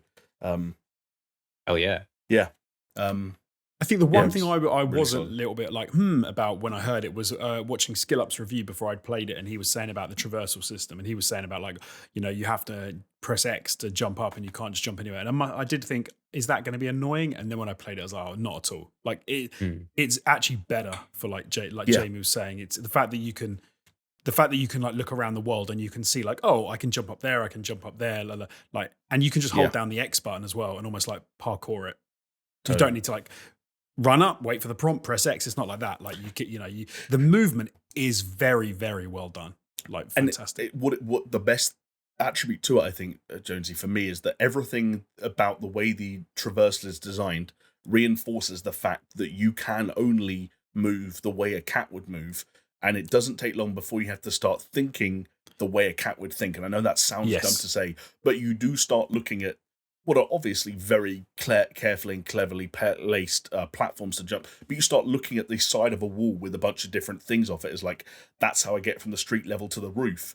And then when you get to the roof of that first open world bit, you're like, there's a thing over there, I can go along that pipe, and I just like that sort of like the A to B, the route, the pathfinding, I guess, of Stray, and how rewarding some of the destinations were. Like, just a really fun combo. Anyway, I think if there's one reason to play it for nothing else, it's just that you can do the thing that cats do, where you like push things, and you can just push stuff off of a ledge. Yeah, you have to you have to do it sometimes as well. You have to fuck with people. Like, there's one point where you have to intentionally time your meow to like fuck someone up when they're trying to throw a can of paint across a rooftop, so they drop it to it's cool. Nice, I like it. That was very funny. Anyway, Jonesy, sorry, you played something else. I did. So we talked a bit about Assassin's Creed last week, and I've up until that point I'd only sunk about 5 hours into Valhalla, and I decided that it was probably a good time to hop back into Valhalla, because I was thinking I need some Assassin's Creed goodness, and it had been quite a while, and I'd been putting Valhalla off for a while. And actually, now that it's available on the PlayStation 5 with the the tier and stuff, you can download it, and it's got cross progression. So because I was playing it originally on my PC, it meant that I could pick up where I left off and I could just crack on. And I must say, I'm enjoying it a lot more than I thought I would, up to the point. But I've played it quite a lot in the last week, just like cruising around as a Viking and smashing some people up. I think, as we were saying last week about it, it does lack in some areas. Like it's not, especially after playing Ghost of Tsushima and seeing how well that game works and how solid that is to play. You kind of wish something like Valhalla would feel a little bit better with the combat and stuff. Like this stealth and things have been quite annoying to me. So much so that I've kind of just done away with it. It is an Assassin's Creed game. Kind of seems a bit weird. How can you just do away with stealth? You can. You're a Viking. Just go mental. Just smash people with axes and shields. You don't need to stealth really in that game. And it lets you do it as well, which is cool. But no, been enjoying that. So if you're on PlayStation and you haven't played it yet, and you've got a PlayStation 5 and you've got that tier, you can hop on and play a bit of Valhalla. So why the hell not? Nice. And that's it. Can we make a deal that if you don't finish it this time, I get to spoil the story for you? Sure. Okay, thank you. I want to talk to someone about that game. I'm always here to listen. Yeah, but Chris loves having a story spoiled for him. I do. Every time I want to talk to you about a story, you've already watched it on 2 times speed on YouTube. So, I haven't in this case, okay? I'm waiting for you to tell me, baby. Assassin's Creed Valhalla cast, to spoiler cast, just 2 years later. With a guy that finished it and can barely remember it, a guy that hasn't finished it, and a guy that's just watched it 2 times speed on YouTube. The perfect spoiler cast. I love it. That's our USP, fellas. Come on. I mean, yeah. I just wanted, before we move on, I wanted to give one last shout out, because I think it was a movie that we've mentioned here and there, and I finally watched it. I thought, Chris, you might be interested, but The Unbearable Weight of Massive Talent, the Nick Cage vehicle. I'm so jealous, man. Honestly, I need to watch this movie. I need to watch this movie? Yeah, I've got good news. Is it genuinely good, or is it good in the sense of it's good because it's Nick Cage? I think that both can be true and both are true. Okay. To answer the question, do you need to watch this movie? I think you both do, because like you two are both examples of dudes who have a strong enough knowledge of not just like the upfront and obvious elements of Nick Cage's career, but like smaller roles or like quotes and lines and memorable moments from those roles that I think you'd be able to get a lot of kicks out of how self-referential this is, but also like fundamentally, it's just a good movie. It's like the worst thing I can say about it is that like it's assembled in a bit of a flimsy way. It comes in at like a pretty tight, like it's just over 90 minutes. I think it's probably like an hour 40 tops, maybe like an hour 35. And some of the way the sequences are like sandwiched together and like almost like the lack of establishing from like when we were moving from one scene to another or one location to another, it's a little bit like sketchy. But fundamentally, like when you're in those scenes and in those moments, like Nick Cage, we all read the reviews at the time, but Nick Cage owns it. I don't know how much he is aware of what he's doing and how in on the joke he is, but if nothing else, he throws himself into it. He's screaming his head off at times, like and like he has to be somewhat aware of it because, and again, this is in a trailer, so it's not a spoiler, but there's a point where he's essentially in a museum of like props from his own movies, and like he's calling out, he's like, "Oh, the chainsaw from Mandy," and so it's like he's aware that he's talking about movies that he's been in. He's aware that he's playing himself. And that kind of makes it better. But you know who fucking steals the show? Pedro Pascal.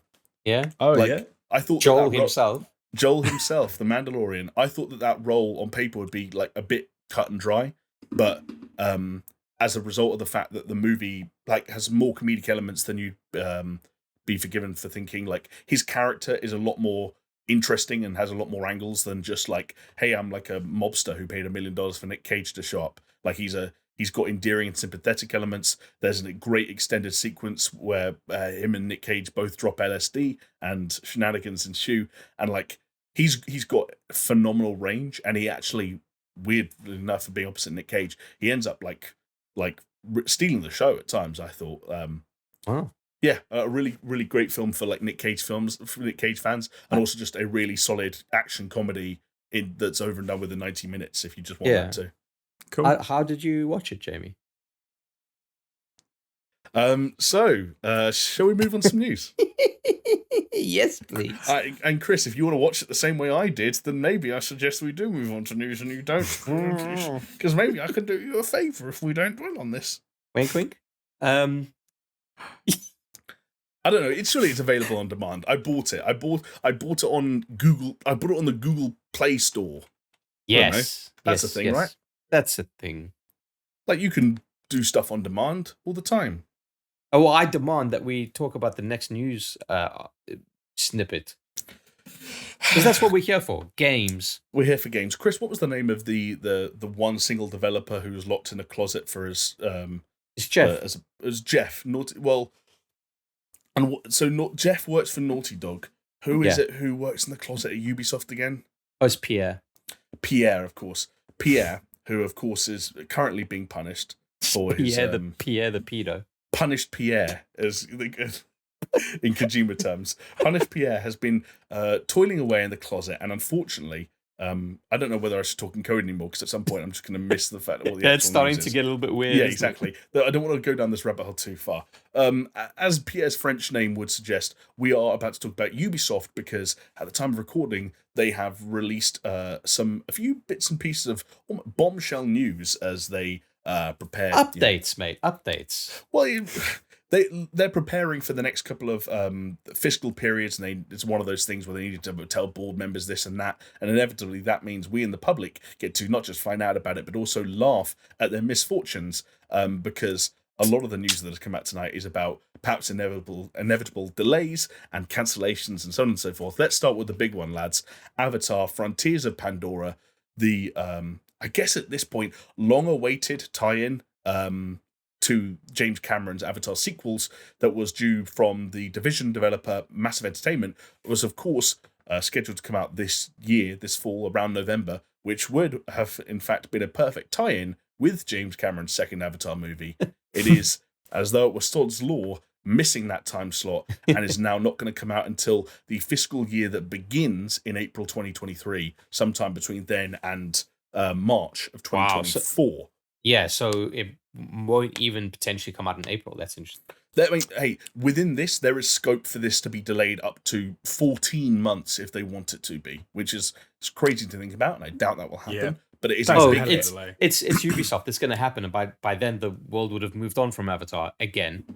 That's the bummer, because like having this come out at the same time as Avatar 2 would have been like good for Ubisoft, right? 100%, yeah. Yeah, But definitely. you know what? Fair play to them.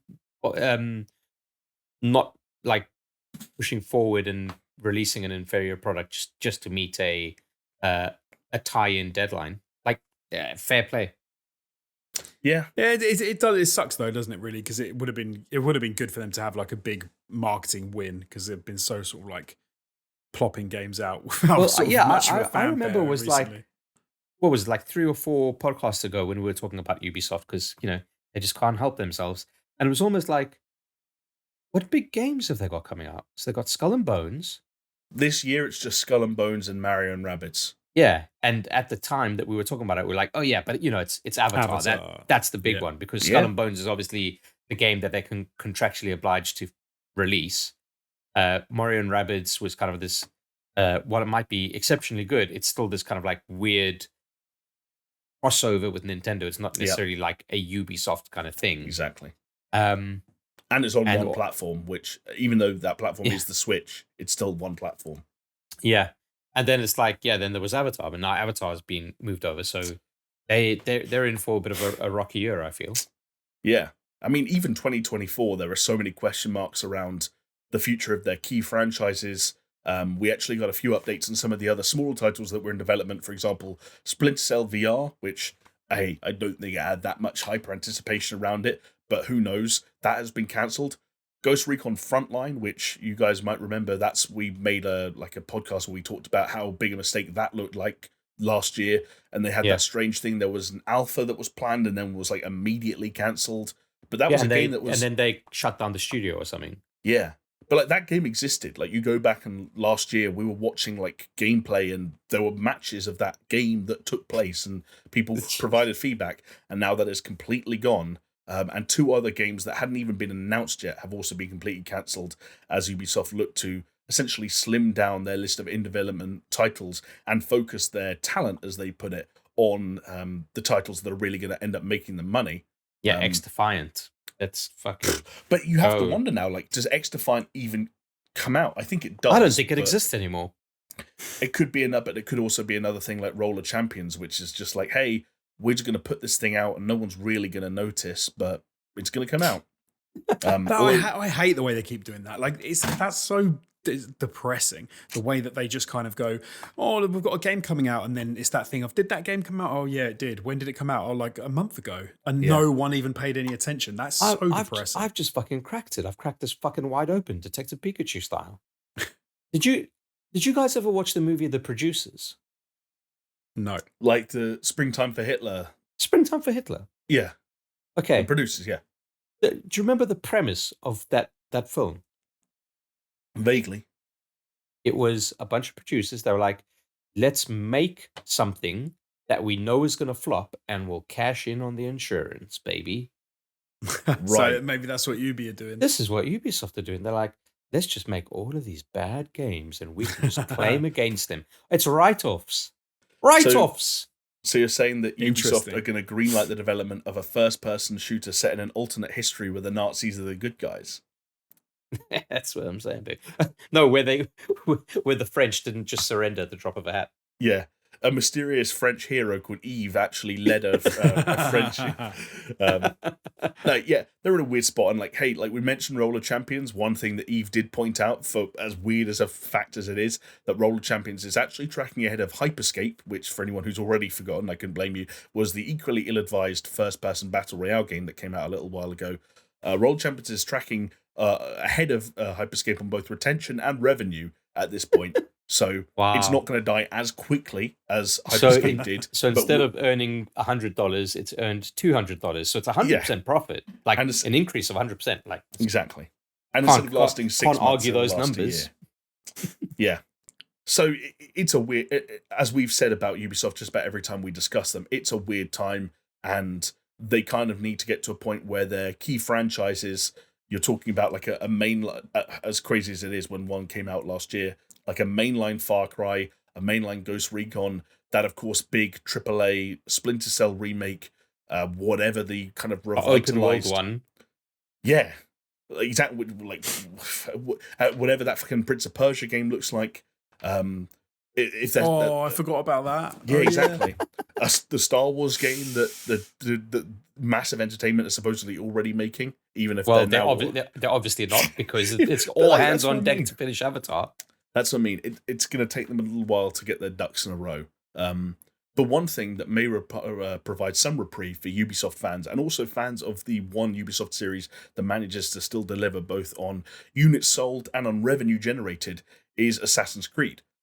We talked last week about how we presume at some point there was going to be a smaller sort of interim title, codenamed Rift, that would focus on Basim, the character from Valhalla. It was originally Valhalla DLC that would span out into its own thing, possibly set in Baghdad. It's understood, or at least presumed, that is the other game that Ubisoft are referring to when they're talking about the two premium titles that have been delayed alongside Avatar. So whatever Assassin's Creed Rift is, it will probably come out sometime. Well, it will come out sometime after April, which I remember last week saying I think it could be a Q1, Q2 thing.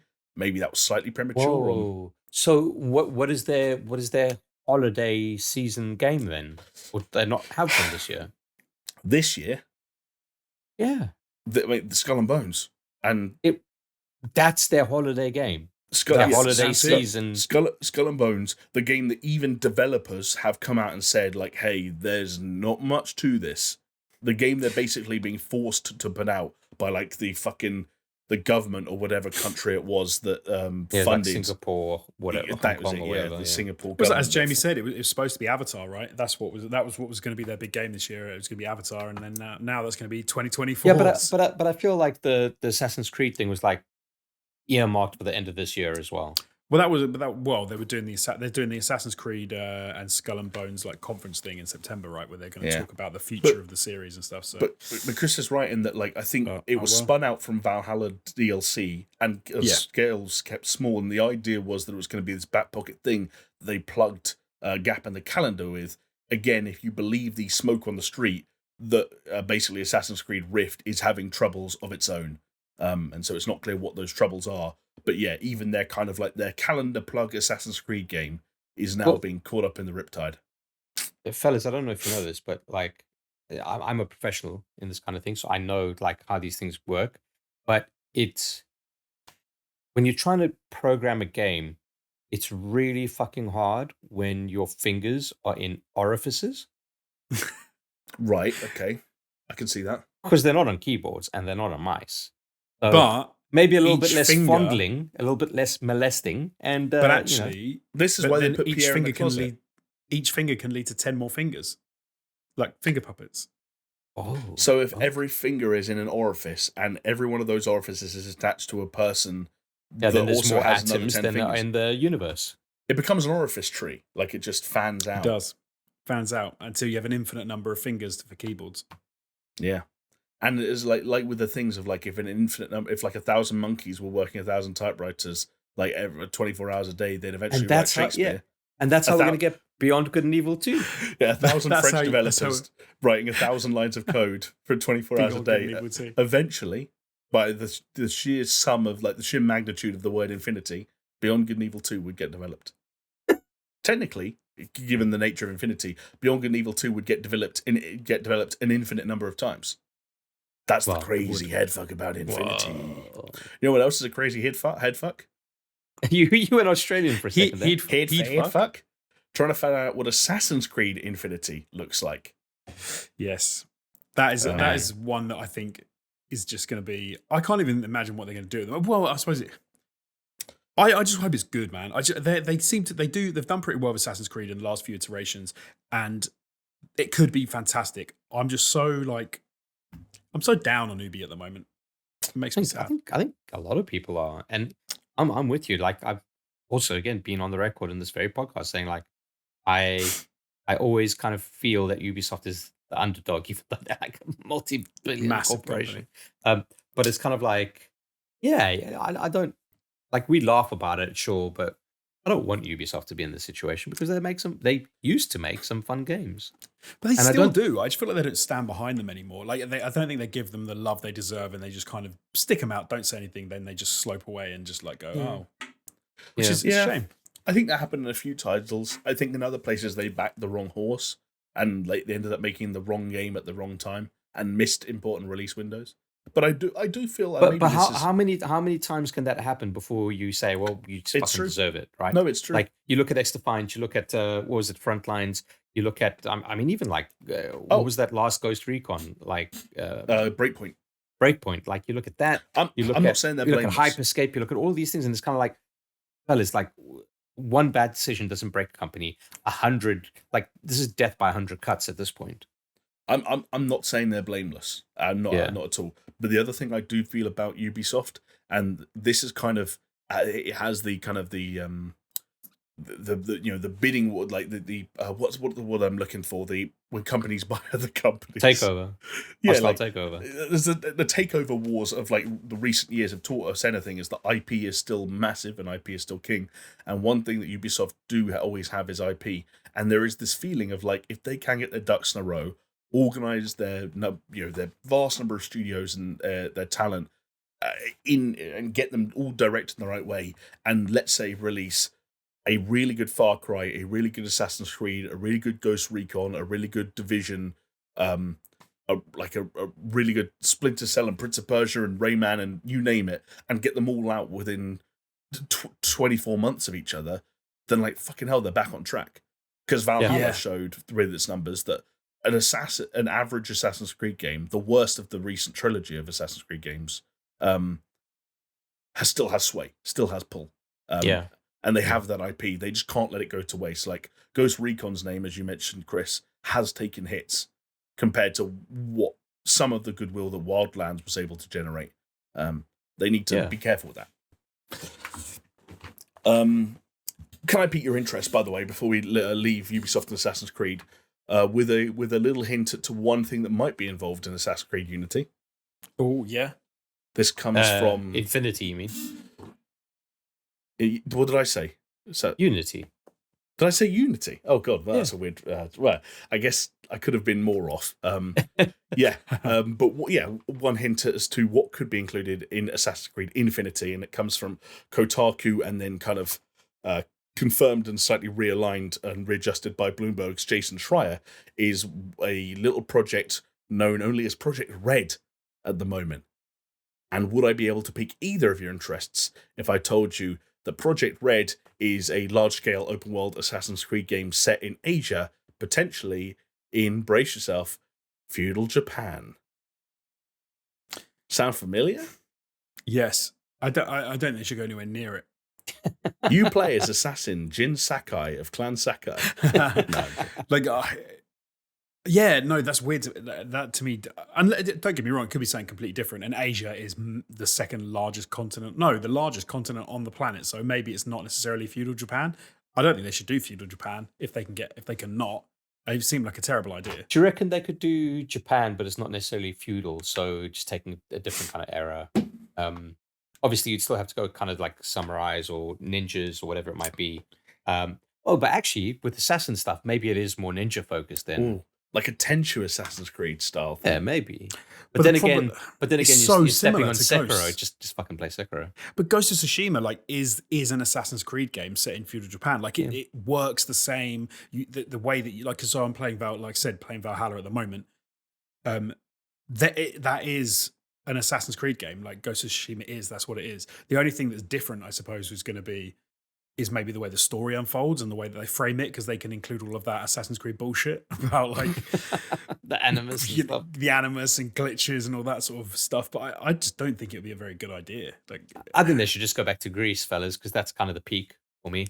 I mean, it would be, but I actually wouldn't object to that. Like we called it last week. It's 2,000 years ago in a little town called Bethlehem. That's what it's all about. Yeah, and it's just called Assassin's Creed. The God times. Crucifixion. Yeah. Crucifixion. Wow. Yeah, that's strong. Jesus' first miracle was the creation of the hidden blade. It's actually a well-documented fact. Yeah. We And shall you see. you sneak into the tomb and you get him out. Like, You've got 3 days to do it. Mash A to roll away the stone. yeah. Fucking hell. Man. Man. But yeah, it does seem like one of those series IPs where it's almost like it feels like it has almost run its course. I listened to a podcast last week where it was just you two talking about the Mayans or the Aztecs, whatever it may be. That has a lot of potential for exploration, even if it's like on the conquistador side, for instance. Like I feel that era in terms of gaming is very underserved. But beyond that, like as Assassin's Creed specifically, what can they do that's new and fresh that hasn't really been done before? Oh, I think the one that we said last week, I'd find interesting is if they did go to like India, China, like pick a But really they've done interesting those. part of that history. They haven't done them as mainline, but they've done them. But they haven't done them as mainline, and there's so much history, like obviously in those locations as well, that people don't have any idea about. Or like I was saying to Jamie, like they're going to go the dimension route. They're going to go back in time, but they're going to twist it. I'll be fair. That was a very Jonesy answer on that one. Like, what about like going like Tudors, like England in like the England hundreds of years ago?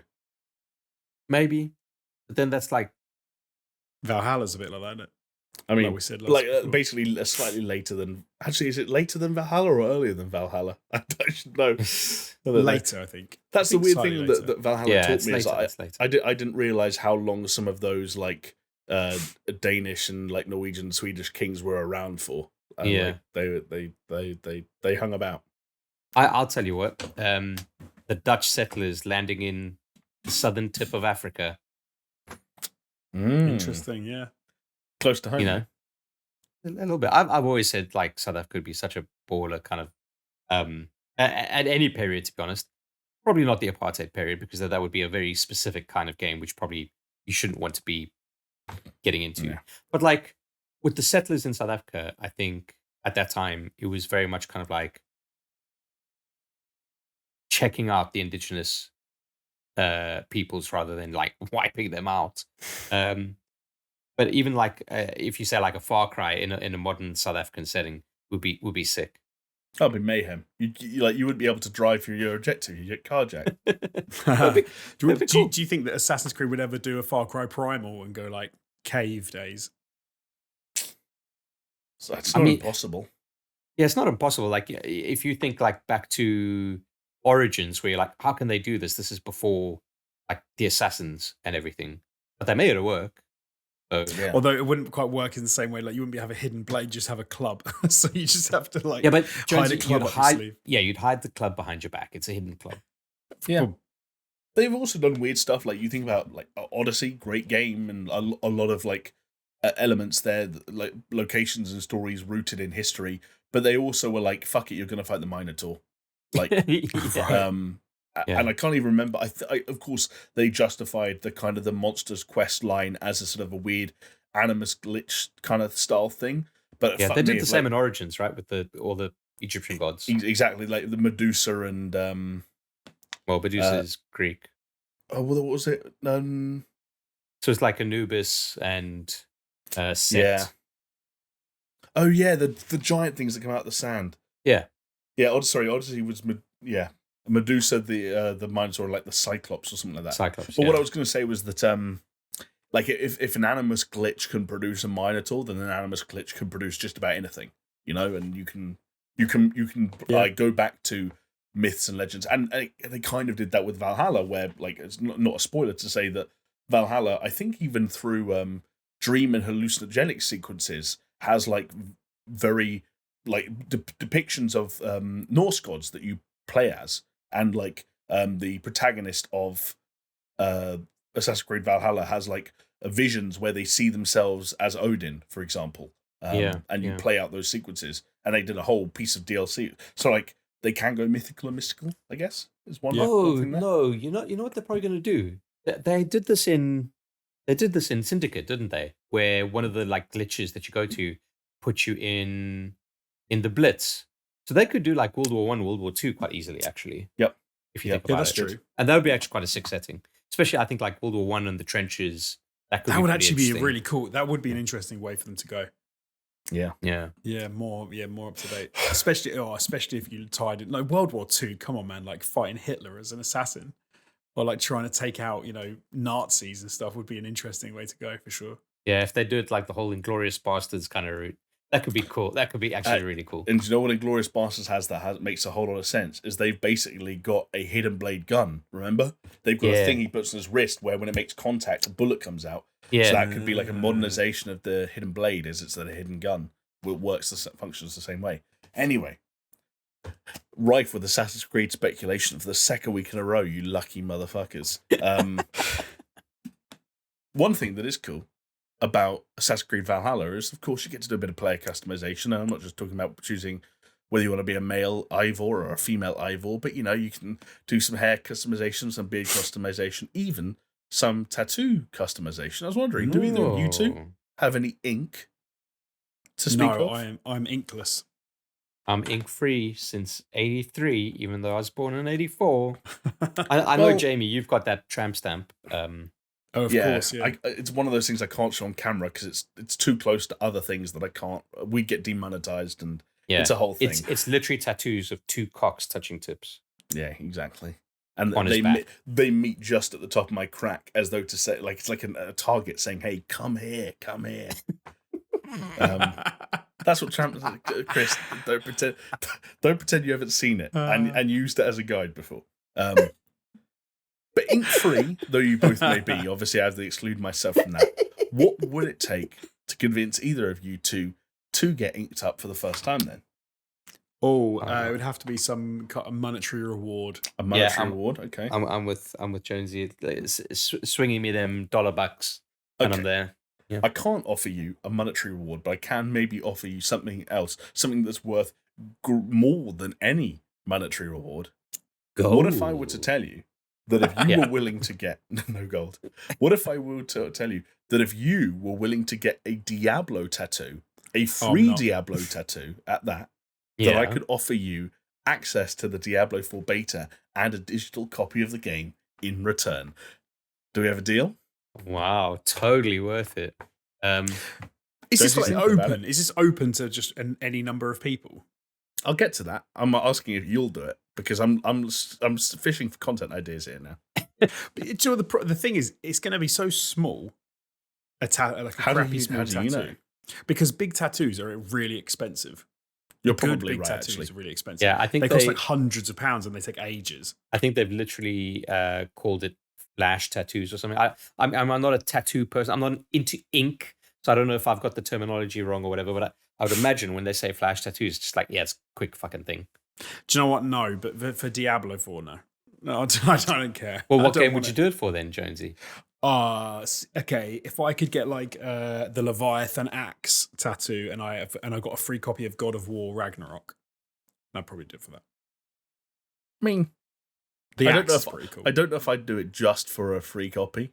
Like a small tattoo, like a little one, not like a big. Oh, sure. Let's say like an inch wide, one by one. Yeah, like a 1x1. Oh, that's quite big, isn't it? I mean, it's not really. I mean, that's like maybe. What if you had 1x1 versions of each of the Blades of Chaos on your nipples, and then the chains from the ran to the center of the chest and ran down the middle of your stomach? And they actually had the piercing as well, so it was like the chain and a piercing as well. And then the chain goes down, like Jamie says, but then attached to the chain, right by your pudgy bit, is the Leviathan axe, which is then tattooed on your cock. I'm in. Yes. See, we finally found Josie's limit. I like it. For anyone wondering, by the way, this wasn't just a weird attempt to find out what it would take to get the boys to ink up. This is actually a genuine offer that Blizzard are shopping around the world. It's called Blizzard's Diablo Hell Ink Takeover, and it's actually it's a real thing beginning in Los Angeles on Saturday, continuing until the 10th of September, excuse me. It is also touring around the world as part of a campaign across North America, Europe, and Australia, where pop-ups are going to open for a day each. For example, anyone listening in the UK, you can get this done at London's Noir Ink Studio on the 13th of August. From, obviously, it's only there for a day. there are plenty of nutters who are probably going to rock up and do this because they're both adventurous and adrenaline junkies, and also because they want a copy of the game. But it is a real thing. Like, you can go to a tattoo studio and get a free Diablo tattoo and get a free copy of the game in return, presumably because you then become a walking piece of marketing for them. And you keep showing people, like, look, I've got this tattoo. Yeah, I think this is pretty clever. I won't lie, and I think the people who are probably going to be most enticed by this probably have like tattoo sleeves and shit like that anyway, and it's kind of like, oh yeah, here between the cherub's arsehole and this tattoo that says mum and this tattoo of Calvin peeing on Hobbes, like, yeah, just pop it there and be like, all right, what does he care? And then he gets a free copy of the game. Like, fair play. Yeah, you're not wrong. And if it's not like ridiculously massive and stuff, yeah, fair enough. It's probably yeah. It's tricky for us three because we've all got virgin skin, and it's like, do we really want to? Skin. Do we really want to taint it with a Diablo tattoo? And people will go, oh, what's your tattoo? Like, you've only got one. What's that tattoo? And me, oh, it's this game, Diablo. I got it for free. Like, is the game good? No, not really. Well, this is the problem, right? Like, fucking Blizzard's track record. Fuck that shit. Yeah, it's true. Actually, and also now reading the website, it's actually not that subtle. It is a 5x5 inch portrait of Rod Ferguson's face. Wow. Don't do it. I'm being serious for saying that. I was like, seriously, it's a 5x5? That's fucking mad. No, but I've seen the designs. Some of them are relatively shit. Some of them are like would fit in on people's sleeves. Like, one of them is just like a spider. It's like a Black Widow spider. Yeah. You could be like, yeah. At which point, and I guess this kind of makes sense given, you know, Blizzard and the size of the company and how public they are, and I mean, like, this isn't a big extreme like marketing push into getting people to get freaky tattoos that they'll regret. This is a gimmick. This is a stunt that raises awareness for the game because people are talking about this event happening, not because people are talking about the tattoos or the nature of the tattoos or the design or the size. This is just literally what we are doing right now is what they set this event up for. Is people talking about this and then subsequently talking about Diablo 4. Jokes on them though, Jamie, because our audience is only like 100 strong, so fuck them. Yeah, and hey, if you're listening to this or watching this as one of those 100 people and you decide that you're going to go get some Diablo ink, then I'd actually be curious to hear from. That's like, I'm going to give you a hint. That's a 100% a comment of the week winner if you write in having got a Diablo tattoo. But like, why stop there? How about this? I'm going to have to limit this, okay, to maybe 2 people. I will buy people a copy of Diablo 4, okay, if they get a SuperShow or an ATG tattoo. I'm not even joking. Do you know what would be a bad idea? Getting the SuperShow, like, getting the S from Super and the S from Show. Don't do that. Like the full thing, like SuperShow, like our logo, SuperShow, or the ATG triangle. You get any of those to 2 people, first come, first serve. I will buy you a copy of. I mean, that's a pretty good offer. No, because I think that's pretty fucking cool. I bet no one will take me up on it. So I feel safe. But I know that there might be one or two freaks out there. They'll be like, yeah, I'll do it. Knowing our audience, I reckon you might have. I bet you'll have at least 2 people that offer. Well, the funny thing is, as Jamie alluded to, tattoos are quite expensive, so they probably spend more on the tattoos also, than the game is worth. This got into this creepy territory where, like, something about Chris referring to our like fans as freaks and imploring them to get tattoos kind of gave me Marilyn Manson vibes, and now I'm kind of like, I'm not so hot on the idea. Hey, I didn't mean it like disparagingly. Hey, if any one of my freaks wants to get my face tattooed on their ass, I'm going to get in like this. I'm going to say, we're all freaks here. No? Okay. Yeah. I like it. Very maggots. Good. Who are the maggots? Slipknot have the maggots, right? Well, lovely. We've got the freaks. I'm just having a look at the tattoos that I just want the juggalos thing. I mean, they are committed. They would definitely get a tattoo. Do you know what the Diablo tattoos that you can get on it? They're not that bad. I'd have one of them. Not for Diablo, but I think the ones that are not representative of Diablo, but that are just like Diablo-esque, I think those are the ones that work.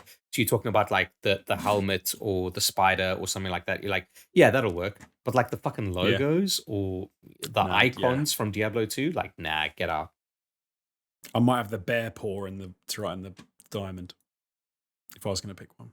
Sure, go for it. Yeah, and I'll buy you a copy of. Yeah, that'd be pretty easy to explain away or to hide, for sure. Yeah. Anyway, curious to know how that goes, and then, like I said, if by some miracle you end up getting either a Diablo 4 tattoo or you take up Chris's offer, then please do let us know. Okay, let me make it a little bit more enticing then, okay? Any $70 game, including The Last of Us Part 1. Oh, wow. And what have they got to do? They've got to get a SuperShow or an ATG tattoo. Yeah. Is there a minimum size? Minimum 1 by 1. I'm not out here to ruin people's lives and so they have to get it like tattooed on their forehead. 1 foot by 1 foot. I've got a weird feeling that someone will do this.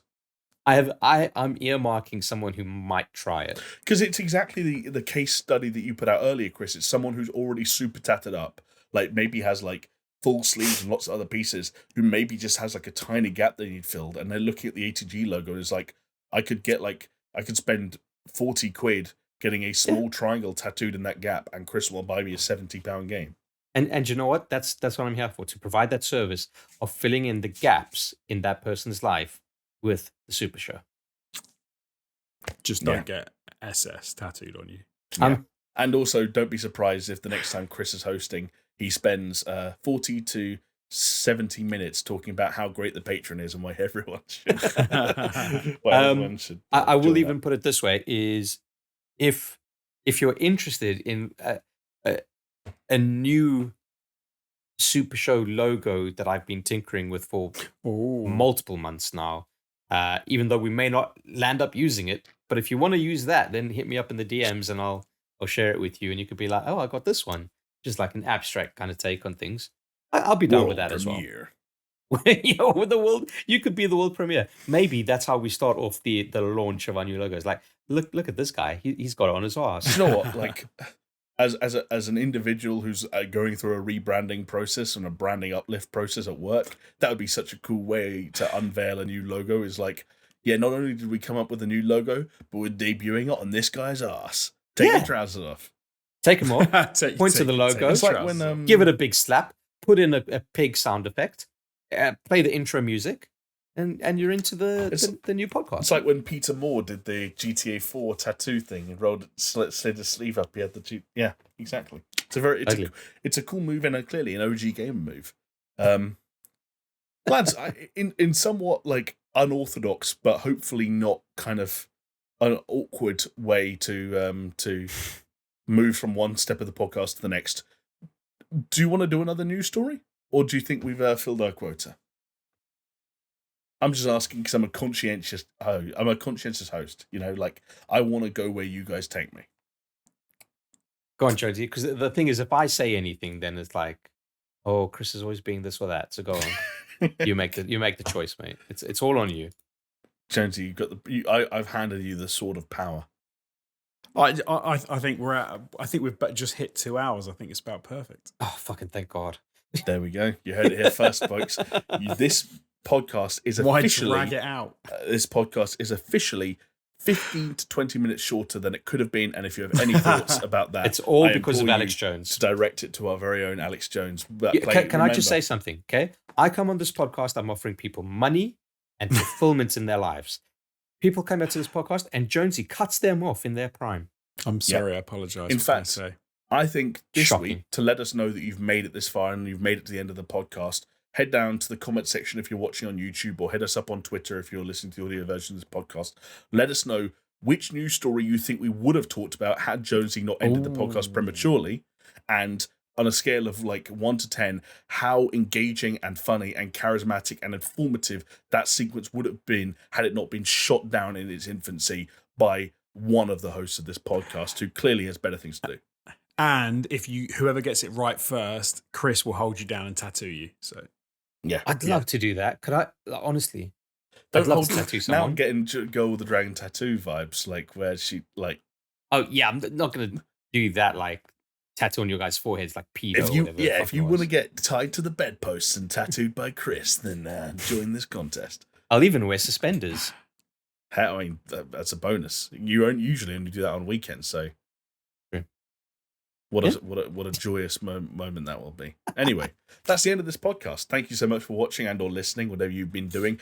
Remember, once again, if you'd like to support us, you can head over to patreon.com/SuperShow. You can pledge as much or as little as you'd like. But a reminder, once again, if you want to get hot, fresh, new Patreon-exclusive content like that playthrough of the Quarry, the $5 tier is there. It's waiting for you. It's staring you down and wondering why you're not already helping us on our journey to producing great new future content like the next episode of the Super Show podcast that will be right here in the same place at the same time next week. Hopefully, we'll see you there, lads. Thank you so much for joining me on this wondrous adventure we've been on.